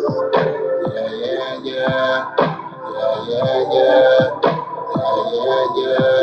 I know all my triggers, so you cannot hurt me. I know my worth, and you are not worthy. Can't be successful without being early. You talking clean, but still living dirty. You are irrelevant, cause you're so negative. I told you get this shit, but you just let it live. Yeah. It feel like it's me, you and your ego. Hard cold at the beach with my coat. Like, no. I'm like, no. You gotta go. I said this before. Yeah, you gotta go. Can't take this no more. You gotta go. One of my triggers. Yeah. It's not what you figure. Yeah. I learned all my triggers. Yeah. I don't want your money, I don't want your wealth. My health is my wealth. You need to understand I'm a man. And I gotta learn to really like just do this shit myself. I talk to my dad and he is not there. Talk to my mom, she is not aware. All of your love, it burns the air. I'm moving so fast but going nowhere. I'm planning my work and working my plan. I'm from the streets but learning quicksand. Money's addictive like silver and gold. But jail was not a part of my goals. I got to the end zone, but I ain't even know how to play. That's when I learned to pray. On 9/11, my friend's flight was delayed. Her life was spared, but Satan was paid. Stop with the hate, I go when you wait. I'm at the finish line, and you still wanna debate. Don't trigger your mate. Game over, checkmate. I learned all my triggers. Yeah. It's not what you figure. Yeah. I learned all my triggers. Yeah. I learned all my triggers. Yeah. It's not what you figure. Yeah. I learned all my triggers. Yeah. I learned all my triggers. Scarcity. Scarcity Papers Volume 2.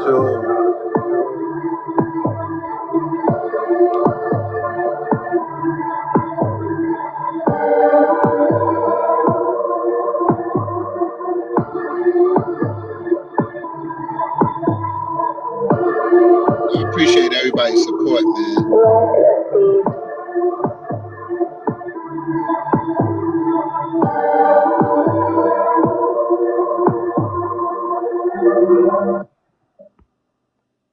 I like that one.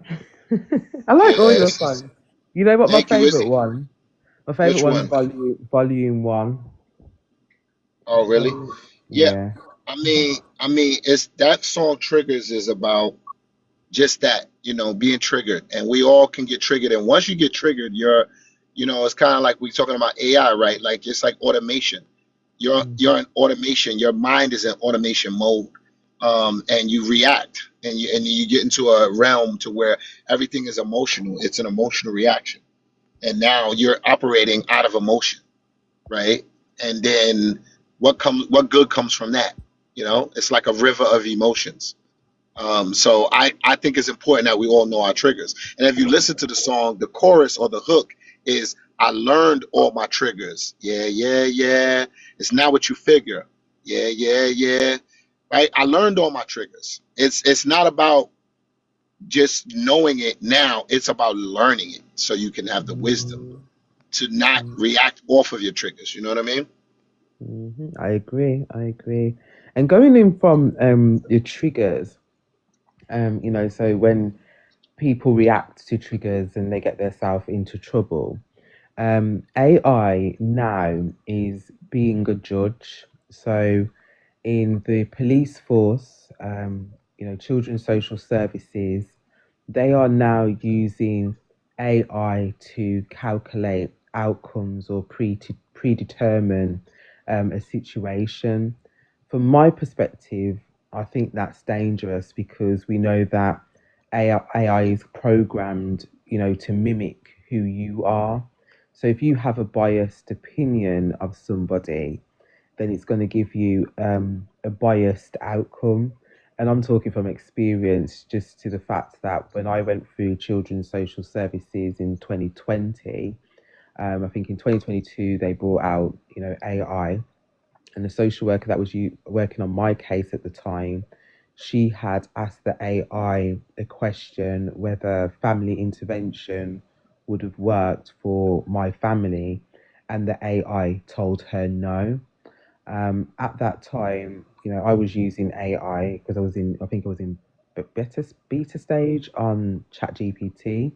So I knew that it wasn't working properly. And I did some research and I actually found a meeting that social services had to say that it wasn't working properly at the time when it was making decisions.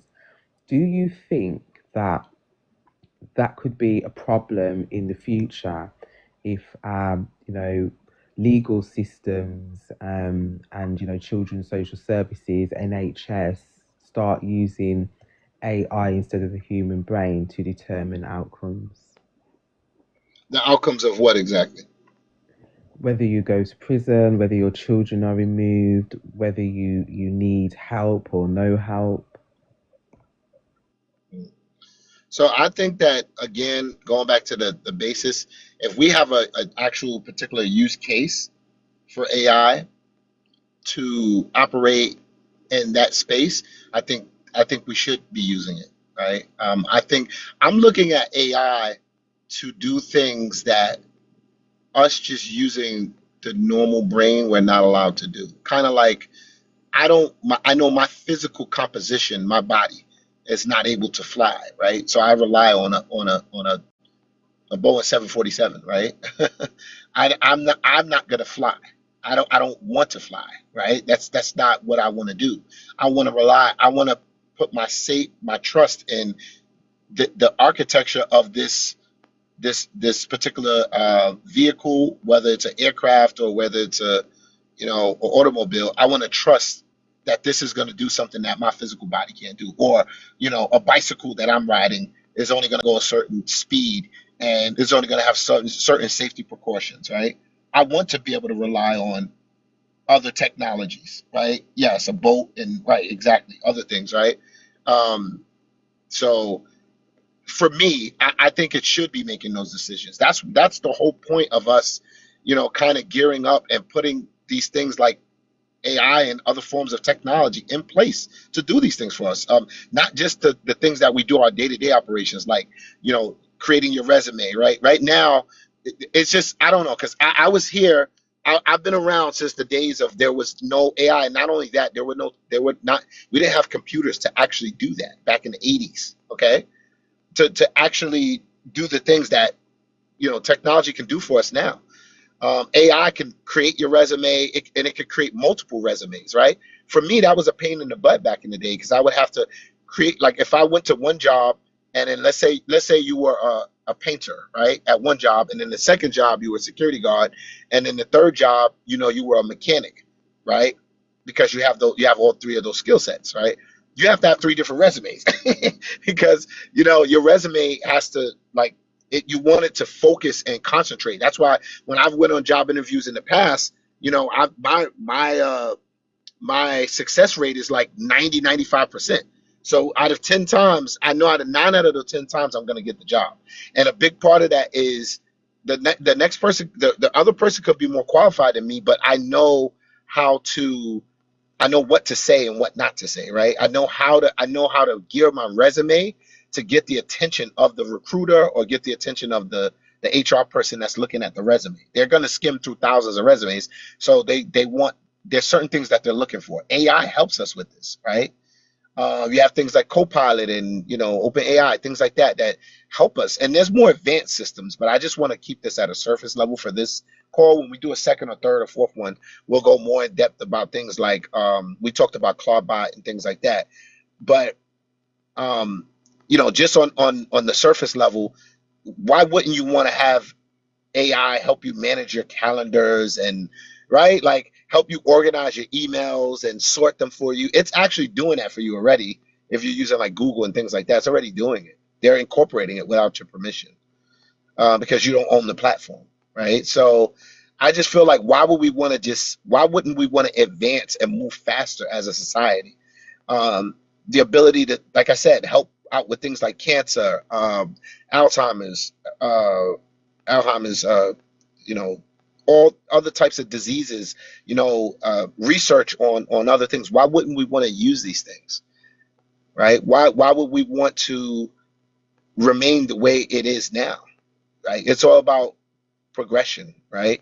We're not living in, you're not living in like caves and, you know what I mean? Walking barefoot around town, right? So I think we should embrace what AI can do for us. Okay. I agree and I disagree. And the only reason I disagree is because, and just going to go into the next question, is Yes. the person that used AI to make a decision on me already had a biased mental, I'm going to say illness, right? So going into the second question is, do you think AI is racist or biased by design?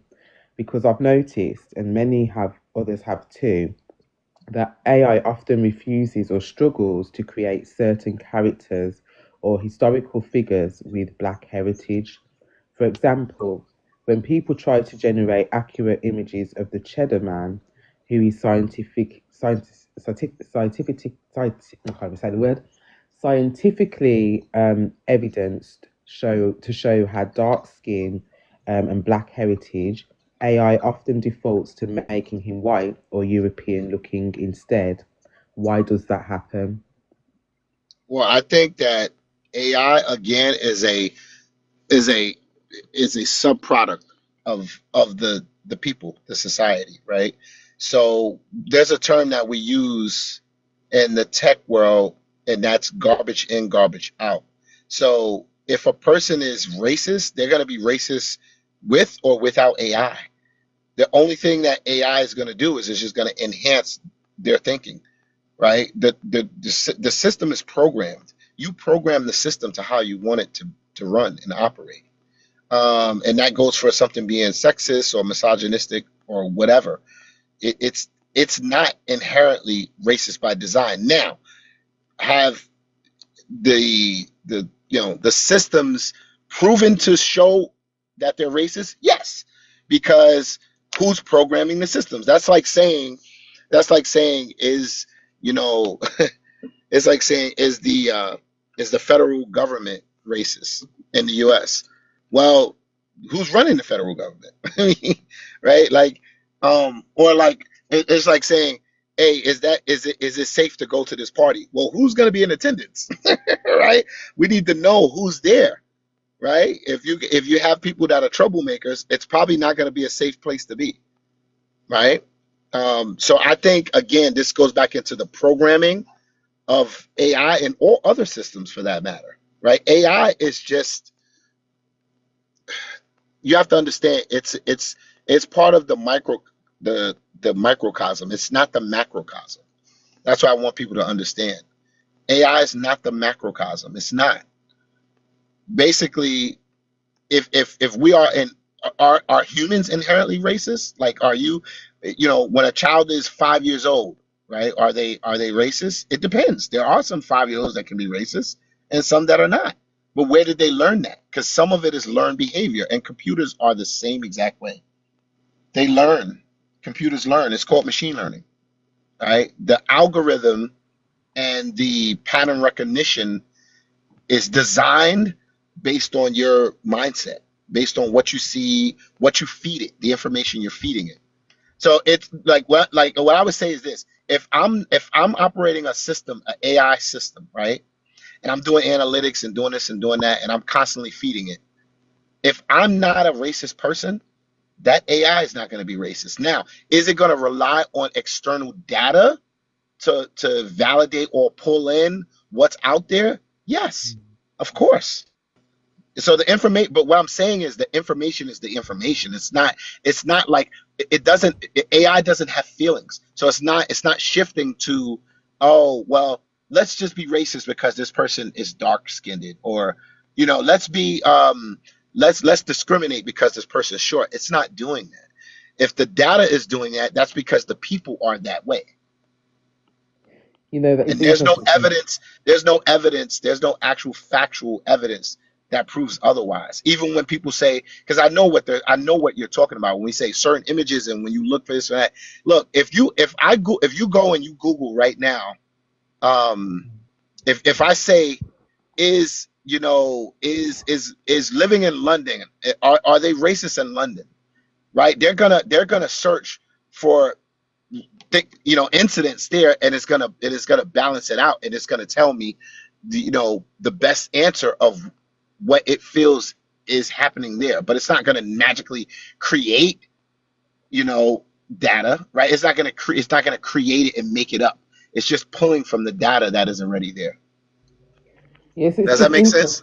Yeah, it's interesting because the reason I asked that question was about 2 years ago. I was studying the Cheddar Man because basically the Cheddar Man is the first black person to be in the UK, and they discovered his body, so it kind of goes back to the origin of the black person being everywhere all over the world.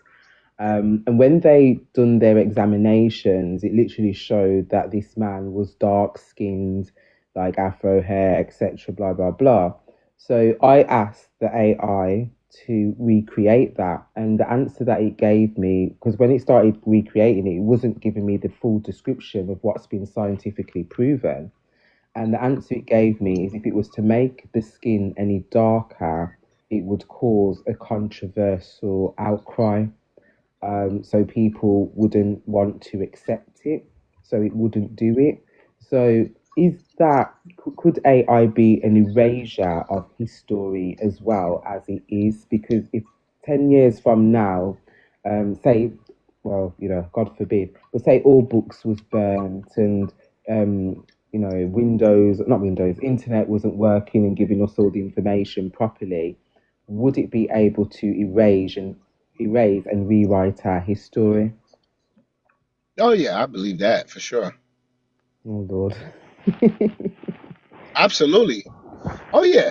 And it's like when you think about the history of the world, right? What was the first religion? I hope So it was spirituality. yeah, well, it went by a different name. And so what I'm trying to say is that some people talk about the Akashic records and things like that, but in all reality, things that we have access to is only here because we have access to it, right? Even like the original books of the Bible, like most people don't have access to that, right? We don't have access to we don't even speak the language that it was written in, right? So and like let's just a good example would be like maps. Maps change over time, right? Because the names change, but even the design of the map changes, right? So, like if you look at certain maps in the past, they completely contradict the maps that we have today. So I'm just saying that can data be overwritten? Absolutely. But who's overwriting the data? We're the ones doing it. I just said in the beginning of the call or earlier in the call that we are creating a water crisis because we're using AI. So that right there is the first sign to me that if we want to not have a water crisis and we don't have that under control, that we should stop using it, right? If that's right, until we find a better answer, especially here in Florida, because it's actually happening in Florida. So if we don't want to continue using all of the water that's being used. Now, can we replenish the water? Like, can we use up the water, and then find a way to make that natural resource kind of replenish on its own? Possibly. But what we know right now is that it's taking up a lot of water. It requires a lot of water every time you're doing a ChatGPT search, or a Copilot or whatever. Every time you do a search, and when you're doing image creation, there's a server, right? That's not in the actual cloud, but like there's a server sitting in a data center somewhere, and that requires the use of water. So what happens if we're all using it and we run out of water, right? Like, is there such thing as that, to where we actually like run out of water, right? These are like some of the things that are being talked about now, and we really don't know. We don't know, because we don't know how much we would use, right? How much water would it take? How much usage of AI would it take for all of the water on the earth to be used? Right? Oh Lord. Yeah, so E2K Worldwide said, can we run out of water? By the looks of it, it seems like we can. Oh God, I could start drinking coconut water, yeah? Oh, but then you need the water to make the coconut water, don't you? Of course, you still need the water. So the main source. Oh gosh. Yeah, that don't look very promising for us. So basically, when we think about it, for humans to become more lazy, and not use their brains as much and depend on AI, we have to sacrifice water at this point. That's what I'm getting. Should we invite some guests up? Should we invite E2K up? Oh yes. Let me see if I can invite her up. For some reason, it's not letting me. Can you bring her up? Yeah, she's on the stage. Hey, Okay. Hi, well, I'm welcome. here. Peace. Peace. I'm here for the support and to learn. Don't ask me about no AI. I just know ChatGPT. That's it. So no, so realistically, there's no realistic amount of use that would take up all of the water on the earth. That's not going to happen. Okay. That's not going to happen. But I think the concern when it comes to Florida in particular is the fresh water, right? That's the concern there. AI does use a lot of water, but that's not a concern. But I'm just saying that all I'm trying to say is that what can happen from this is they could say, okay, we're going to start charging you more for bottled water, as an example, or water that you use in your home. That may happen, but it's not. We're not going to get rid of all. It's not going to get rid of all of the water on the earth, So even if we used it crazy. let me ask you: the water is used in what capacity exactly? Why does the water help, or is needed for AI? Because it generates a lot of data. So the problem with every data center is that it overheats. If you ever go into a data center, it has to be cool, very, very cold. Right. So imagine you have your computer, right? You ever touch your computer, it's really hot. Now that's a sign that your computer is working very hard. It's kind of like, how we sweat, when we're working out, as an example. You work out too much, or you're working up a sweat, you start sweating, and you just, you can sweat profusely, and you can like, whoo, oh, you're burnt out. Well, the computer's going through yes, and the computer's going through the same process. If a computer overheats, because remember, your computer is full of chips, and if those chips are heating up, they will burn out.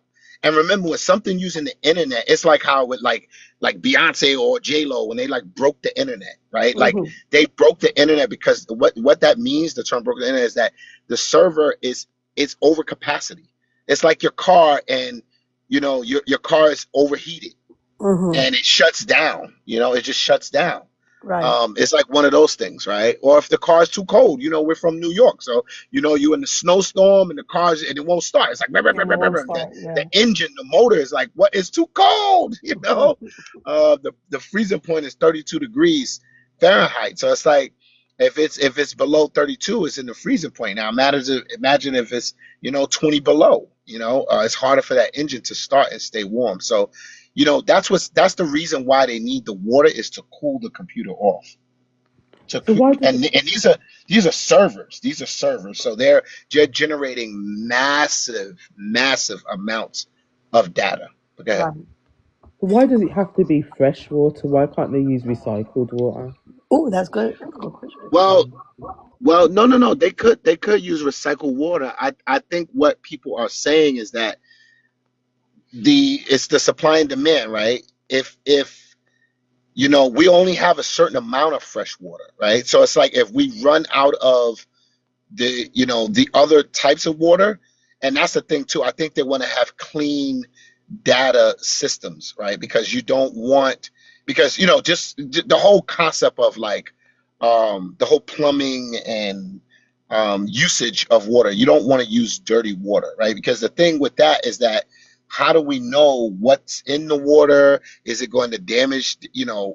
It has to be clean water in order for it, in order to prevent other issues, right? Like it's kind of like saying like in your home, there's clean water and there's dirty water, right? You have to separate the two, and there's a reason for that separation, because you're actually using the clean water, and in the dirty water that's going out, that water is, you don't care. We don't care about that, right? Because it's not touching your body, your face. It could be for plants. It could be for the plants.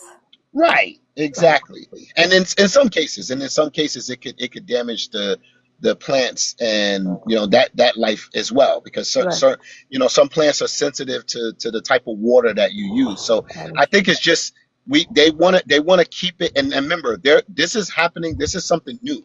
We've never had this where there's never been this much amount of use of computer, generation. We've never had this much use. Like, we have big servers and we have Amazon Web Services, and we have cloud servers, but with AI, it's just doing so much and so fast.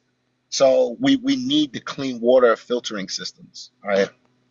You know what's interesting now you're saying that? It's like they've put the AI precedence to human beings, because our water systems in our home, it's recycled. Do you know what I mean? They clean the water and they put it back through our taps to drink, to bathe. You know what I mean? So what we're saying here is that the AI needs the fresh water, and human beings can really just drink recycled water. So that's kind of, from my perspective, that's crazy. Bad. So yeah, well, I mean, I guess it just depends on where you are and what you're doing, right? I feel like, again, going back to the regulation is they want to use fresh water, right? And where do we get fresh water from? The reservoirs, the groundwater, the aquifers, the lakes, the rivers, the municipal water streams. And this is water that we use for drinking, cooking, bathing, and other things, right? I just think that it's one of those things where if it wasn't in high demand, it wouldn't be a problem. But it's in such high demand that it requires that, and so it's just one of the downsides. These computers, a lot of what they use is metal. And so the thing with metal is it gets really hot very quickly, right? So typically the cooling process is first off, the computer chips get really hot, and then the systems, they transfer heat like, this is an ecosystem that we're talking about, right? This is not just like, someone in the garage, just setting up a bunch of computers. We're talking about massive, processing of heat. So it's not just the computer that's heating, it's the heat overall. It's just sending heat anyway. So yeah, I mean, it's something that it's a point of contention that we need to really think about. And I think when you ask, have you ever used like ChatGPT or like Emma? I don't know if you're familiar with Copilot. Have you ever used Copilot? I've never used Copilot. I don't even know what it is. It's the No, Microsoft no, version. I don't do Gemini, none of that. I'm still at ChatGPT, like I said. Yeah, I mean, the reason I'm saying that is because like a lot of companies, they can't use ChatGPT. So they have to rely on other systems. Yeah, like, so basically Copilot, if you ever look at, just Google Copilot, it's the same as, not the same, but it's very similar to ChatGPT, right? And it's Microsoft's version. Yeah, so Microsoft has their own version, and Gemini is the Google version of that. So when you're using it, even if you think you're not, because if you Google something now, they're using Gotcha. Gemini too. Yeah. I like Gemini. They're sneaking it in. Yeah.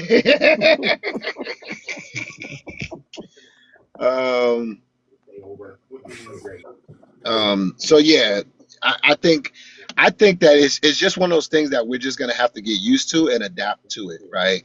It was the same thing with like the cell phones, right? The cell phones that was a big thing, and now people can't live without their cell phones. People can't live without their And phone. remember, AI knows, the thing about AI is AI knows the limitations of humans, right? Like, AI is aware. It's aware that of how, if you went to ChatGPT and asked how much do Americans, as an example, rely on their cell phones, it will give you a breakdown based on studies, surveys, things like that. And Right. people are very heavily reliant upon their cell phones.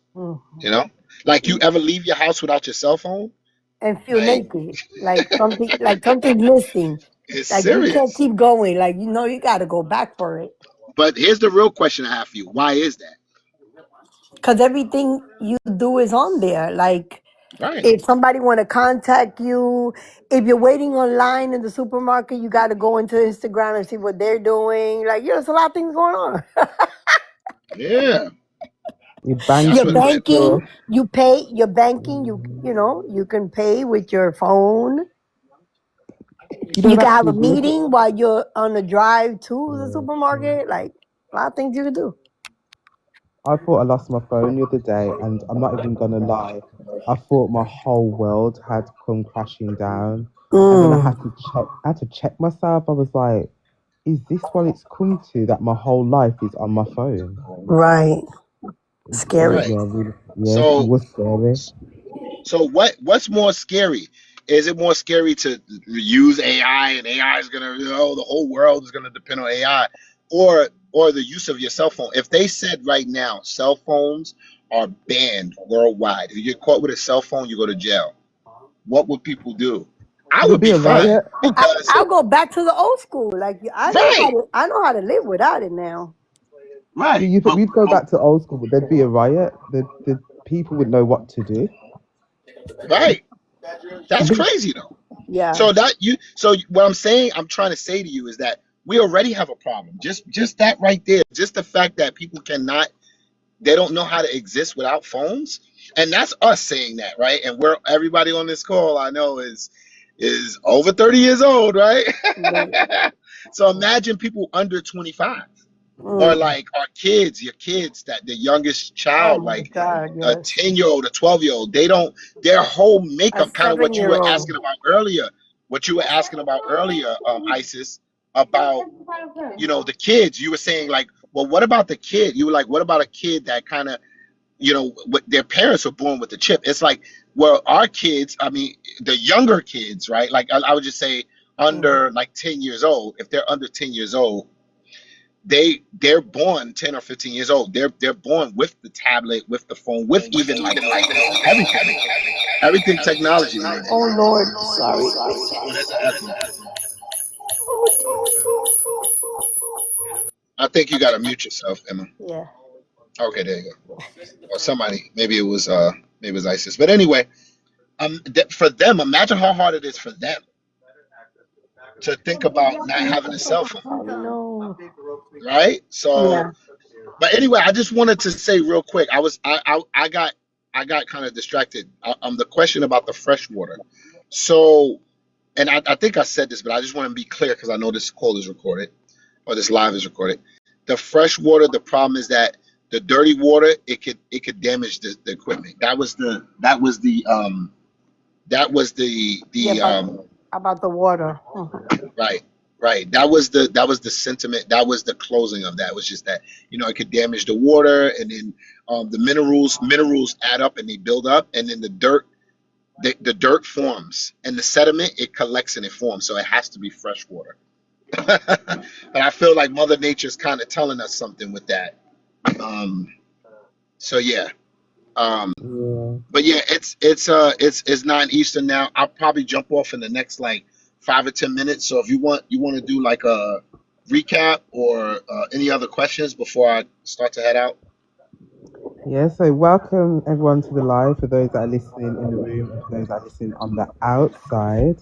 We have Scarcity Music Group here today, who is well informed about AI, as he's worked in AI for over 20 years.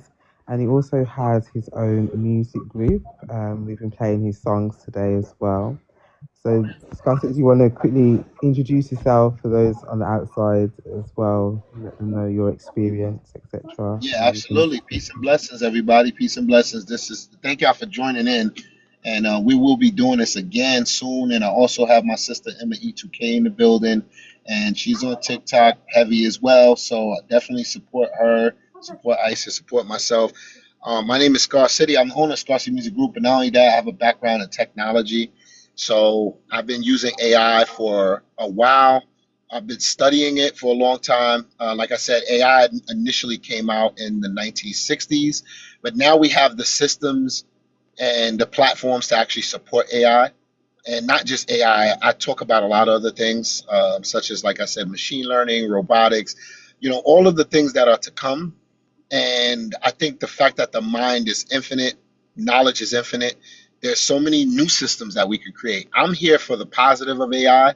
I want to show people how it could help them, and that's part of what I do. My 9 to 5 is I help businesses understand how technology and AI could help their business to be more efficient, so they could use it faster. That's why I also mentioned Copilot, right, as an example, because Microsoft has their version of Copilot. Copilot is pretty neat because think about it. You have Microsoft, a lot of your Microsoft products. You could say things like, "Hey, analyze all of my emails, and I'm looking for an email from this particular person," and it'll just do it for you. You don't have to do the search and then go through the search and add the attachments and the filters. No. It'll just do it for you, itemize it for you, quantify it, break it down, organize it, and say, "Hey, you have 17 emails from Emma E2K, and you have 27 emails from ISIS, extended knowledge," right? Like it'll break it all down for you. I mean, there's so many things that you can do to help your business be more efficient. And now we're at the point where now AI is like, they have AI to where it could, it's replacing, workers. And may that be good or bad, right? Some people it's good because it helps them with the budget. Not everybody has a big budget. And then not only that, but it can help you do the task that, would take you 10 hours to do. And AI can operate while you're sleeping. That's another thing. While you're resting for the night, AI could come in and do some of the things that, you would have to pay someone to do, or you would have to do yourself. And so I think learn it now, get your kids on it now, teach them, be open-minded about it. and come into spaces like this and express your concerns. If there's, oh well, like you said, what if it takes over the world, and what if it becomes evil, and what if it does this, and what if it does that? We could address those, and we could have a civilized dialogue about those things. And I'm not saying I'm all for only technology. I think nature is important, but I do see the benefit in utilizing technology to our benefit. So with that, I'll hand it back to you, Extended Yeah. Knowledge. If there's any more questions that the audience has for me, or you want me to address, I'll be happy to do that before I leave. Yeah, I'd like you to talk about the safety and how we should input things into AI to keep safe as well, if you don't mind, Scarcity. Say that one more time. You kind of broke up. Oh, sorry. I'd like you to speak about the safety and how we should program questions into AI to keep safe. I think not just with AI, any computer system, you need to understand the concept of privacy. Like privacy is very important. And now we're getting in the space of where we're talking about AI safety. And what does that mean? That means, you don't share things like your social security number, right? You don't share that with AI. You don't upload banking information, right? Be careful with certain photos and documents, because what people are doing now is they're taking AI and they're like, hey, analyze this contract and right? Understand that there's always a safety risk. There's always the cybersecurity aspect of someone hacking your information, or even if they get access to your email address, from there they can look at your history. So just be very careful with that. But I think most importantly, the things that are privacy safety, there's a security safety. So just be on alert for things like deep fake scams. There's voice cloning, there's phishing attempts, phishing emails, there's identity theft. So it does present a lot of challenges, right? The accuracy, the safety of accuracy, meaning sometimes AI can make mistakes. Sometimes, I know this sounds crazy, but sometimes AI can hallucinate, and it can also misinterpret information. So that's something to think about. Always double check your sources, and also another thing AI is, and this is kind of what you were talking about. AI can be biased. So that's something I want you to be mindful of. It's something that I think each family should have a conversation about with their kid, in terms of their children and how to use it, because the kids are going to use it.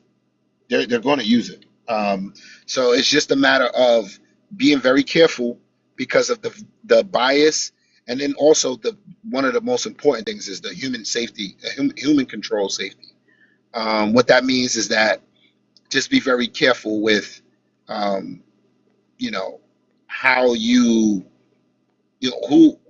what advice you take from people who are relying on AI, right? And this is a lot of what I'm saying is for, children, teenagers, and adults as well, right? Because just because you're an adult doesn't mean you're necessarily computer literate, right? So just be careful with, things like, the doctor recommended AI recommendations. Be careful with that kind of stuff. And I like that they're putting in some mitigations to control that a little bit. I am seeing an improvement on that, where like, oh, I don't want to go to the doctor, and now the AI in particular, I'm talking about ChatGPT now because that's what most people use. um they do have certain restrictions in now, and some advisory on, like, okay, you should see a medical doctor. Don't think that, don't think you, because you got ChatGPT now, you think you're Dr. Sebi, you know what I mean? So let's see, Emerald. That's why you have to be careful how you ask it things, right? And that's what I'm saying. Garbage in, garbage out. Destruction in, destruction out. If you're asking it like, hey, how could I create a BOMB? Of course, like, it's probably going to give you the information on how to do certain things. So, it goes back to, again, I think what's being tested is humanity. Humanity is being tested. Same thing with the cell phones. Like I said earlier, we're codependent on the cell phone now. So now you can't leave your house without a cell phone. I actually find it very very freeing and very relaxing to be without the cell phone out the house. But the problem is that life calls, and if I don't have my phone, then how would my children get in contact with me? How would, right? It's just a new way of life. So we kind of we're dependent upon our phones now. And I anticipate that in the next, I want to say probably like between 2 to, let me see, we're in 2026, 2 to 4 years, we're going to become dependent on AI. I don't think I don't think the society, if we look at it, it's probably less than 50% of the people that's dependent upon AI right now. And that's probably because of the lack of knowledge, like the lack of literacy in terms of computer knowledge. Once you really know what AI can do for you, you'll be like, whoa. I mean, like, literally, I use it to manage my calendar, my photos, messages.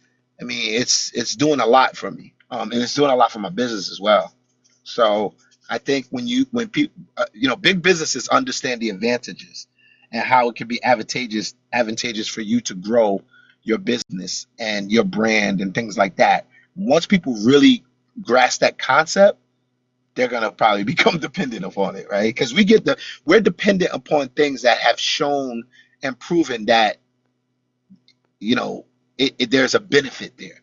If we don't see the benefit and we don't see how it's advantageous to us, then we're not gonna be dependent on it, right? So I just think that in the next, like I said, 2 to 4 years, the society will become more dependent. And then the next call we have, Ice, is we could talk about robotics, and we could talk about how that is going to be a new space for the road ahead. The pathway that's coming is going to be, people are going to be very reliant on robotics to do things. So I was just about to ask you, what is on the closing questions, what's the positive outlook for AI in the future for humans? The positive outlook for AI in the future for humans is things like this. Okay, so just imagine, okay, like it's like, how you talk about, if you ask yourself about, like, if I asked you what makes your business succeed, right? And let's say you have a pizza shop. I like to use a pizza shop because it's simple to digest. And you say, well, we would like to increase our sales. Okay, well, AI can help you with things like SEO, search engine optimization, SEM, search engine marketing, right? It can do those things. So some of the positive outcomes would be that, right? That's one of the things. There's many more, but that's just one of them. You know what I mean? Also, hold on one second. Welcoming, guys. I see we have some people that have popped in as well. I know you're here, but I can't actually see you. So continuing scarcity. Yes, blessings, family. Welcome everybody to the room. I appreciate y'all. This is Scarcity, owner of Scarcity Music Group and Scarcity Technology. We have ISIS Extended Knowledge in the building, and I have my sister Emma E2K in the building as well. So please, follow the mods and the people up here. But what I want to say in closing is that look at the positive of AI. Imagine something breaking, and how do we fix this? We have a system in place that's automatically going to fix it. And not only that, it's going to tell us how we can prevent things like that from even breaking. And what I'm saying is look at it as a companion, and don't think about it, in a negative aspect, because, I've tried to tell people many times in the past, and it's always been proven to be correct, that we have to use this life that we're given. You have the ability to do whatever it is that you want to do, right? And the levels of success that you would like to reach, you can get there. We now have things such as artificial intelligence that's not really so artificial, right? that can help us to achieve those dreams faster, right? So, you know, businesses, billion-dollar businesses, and I'm not gonna say any names, but I work for several billion-dollar businesses. They're spending tons and tons and tons of money on, hey, find ways to make this more productive for us. How do we do this? And not every company wants to just lay people off and just let the machines come and operate. That's not what everyone wants to do, right? I think that is a misconception. I think that businesses are learning how can we use these automated systems to make us stronger. I just think, again, we're going deeper into the rabbit hole of technology. So again, if you don't even know the basis of how technology operates, when it comes to robotics and artificial intelligence and machine learning, you're going to be even more lost. Even like the music, right? Like we're using AI and music now, right? To make the beat, to make the rhythm, to write the lyrics, right? To actually even produce vocals, right? And make the vocals sound heavenly, like the voice is heavenly, right? A mixture of this and that with this and that and that and this. I think people are going to get left behind if they don't take advantage of what's here. Some people missed out on Bitcoin. Some people missed the .com era. Some people missed, the cell phone boom, all these different opportunities. I think now you know about it. We know about it. This is 2026. You still have time to learn it. Take a class, take a course, go on, YouTube and, listen to, especially for the younger generation, right? Give them an advantage to get ahead in the game. And to be structured, right? There are definitely schools that will help them to be structured, and I'll be happy to help you guys out. You reach out to me, I could help you with your kids, your children, your daughters, whatever. Just send me a message on here or on Instagram as well, and I can help you guys because it's nothing to be intimidated about. This is something I think that's gonna change the world, and it's already doing that, and we could see that just from how fast Chat GPT came, right? Like I'll give you an example. When what was the name of the what was the name of Mark Zuckerberg's comeback to Twitter? Was it called Spaces, or what was the name of that platform? Mark Zuckerberg. Yeah. Oh my It's not God. Spaces. It's called and that shows you right there. People don't use Oh it. my God. Yes. Everybody moved on. It's all, you find it through Instagram, and it's called I what forgot. was it called? See, but you see what I'm saying? You can't even Yes. remember it because people were like, "Well, why do I need this?" It's like I have Facebook already, I have Instagram already, and I have Twitter now, formerly known as Twitter, now X. Why do I need this, right? And I now have to Threads. Threads. There you go, Threads. Yeah, Okay. which was I thought was a catchy name, and people do use it, but it's not as popular as it was when they Yes, first started. not. When they first Yeah. started, I think he got to like 50 million users, and people don't really use it like that. Not like they were using it like the first couple of months. So I'm just saying that I'm using that as an example. This is not AI, or as an example, Chat GPT is not like that. The trajectory, the growth was fast, right? It was like 2 years, and people didn't know anything about it, and now everyone's on it, and they have a subscription for it, and people are subscribed to the subscription. So I'm just saying that it shows you the power of something like that, and there are more systems coming, right? And I think automating our work is a good thing because we don't want to do redundant work, right? Like, if would it really bother you if you could just press a button and your garbage would just go out, and the person knows, because it's a smart garbage, they know to come and get it at this time, and they take it and take the garbage, and then that after that the garbage comes back on its own? Is that really, you think that that's a problem? Like, I don't see that. Oh, it's gonna make us, we're falling into the technology trap, and they're gonna control our lives. It's like, no, like that's not what's gonna happen, right? And that's why there's so much regulation and talk about what is going to happen with the future of artificial intelligence, right? So yeah, with that said, Isis, I'm gonna be getting out of here. I give the people 3 more minutes if there's anything else they would like to ask me or clarify while I'm here. Isis, did you fall asleep?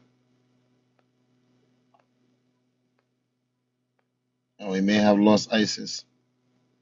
Hold on. Isis, we got to 20. Wow, we have 24,000 likes.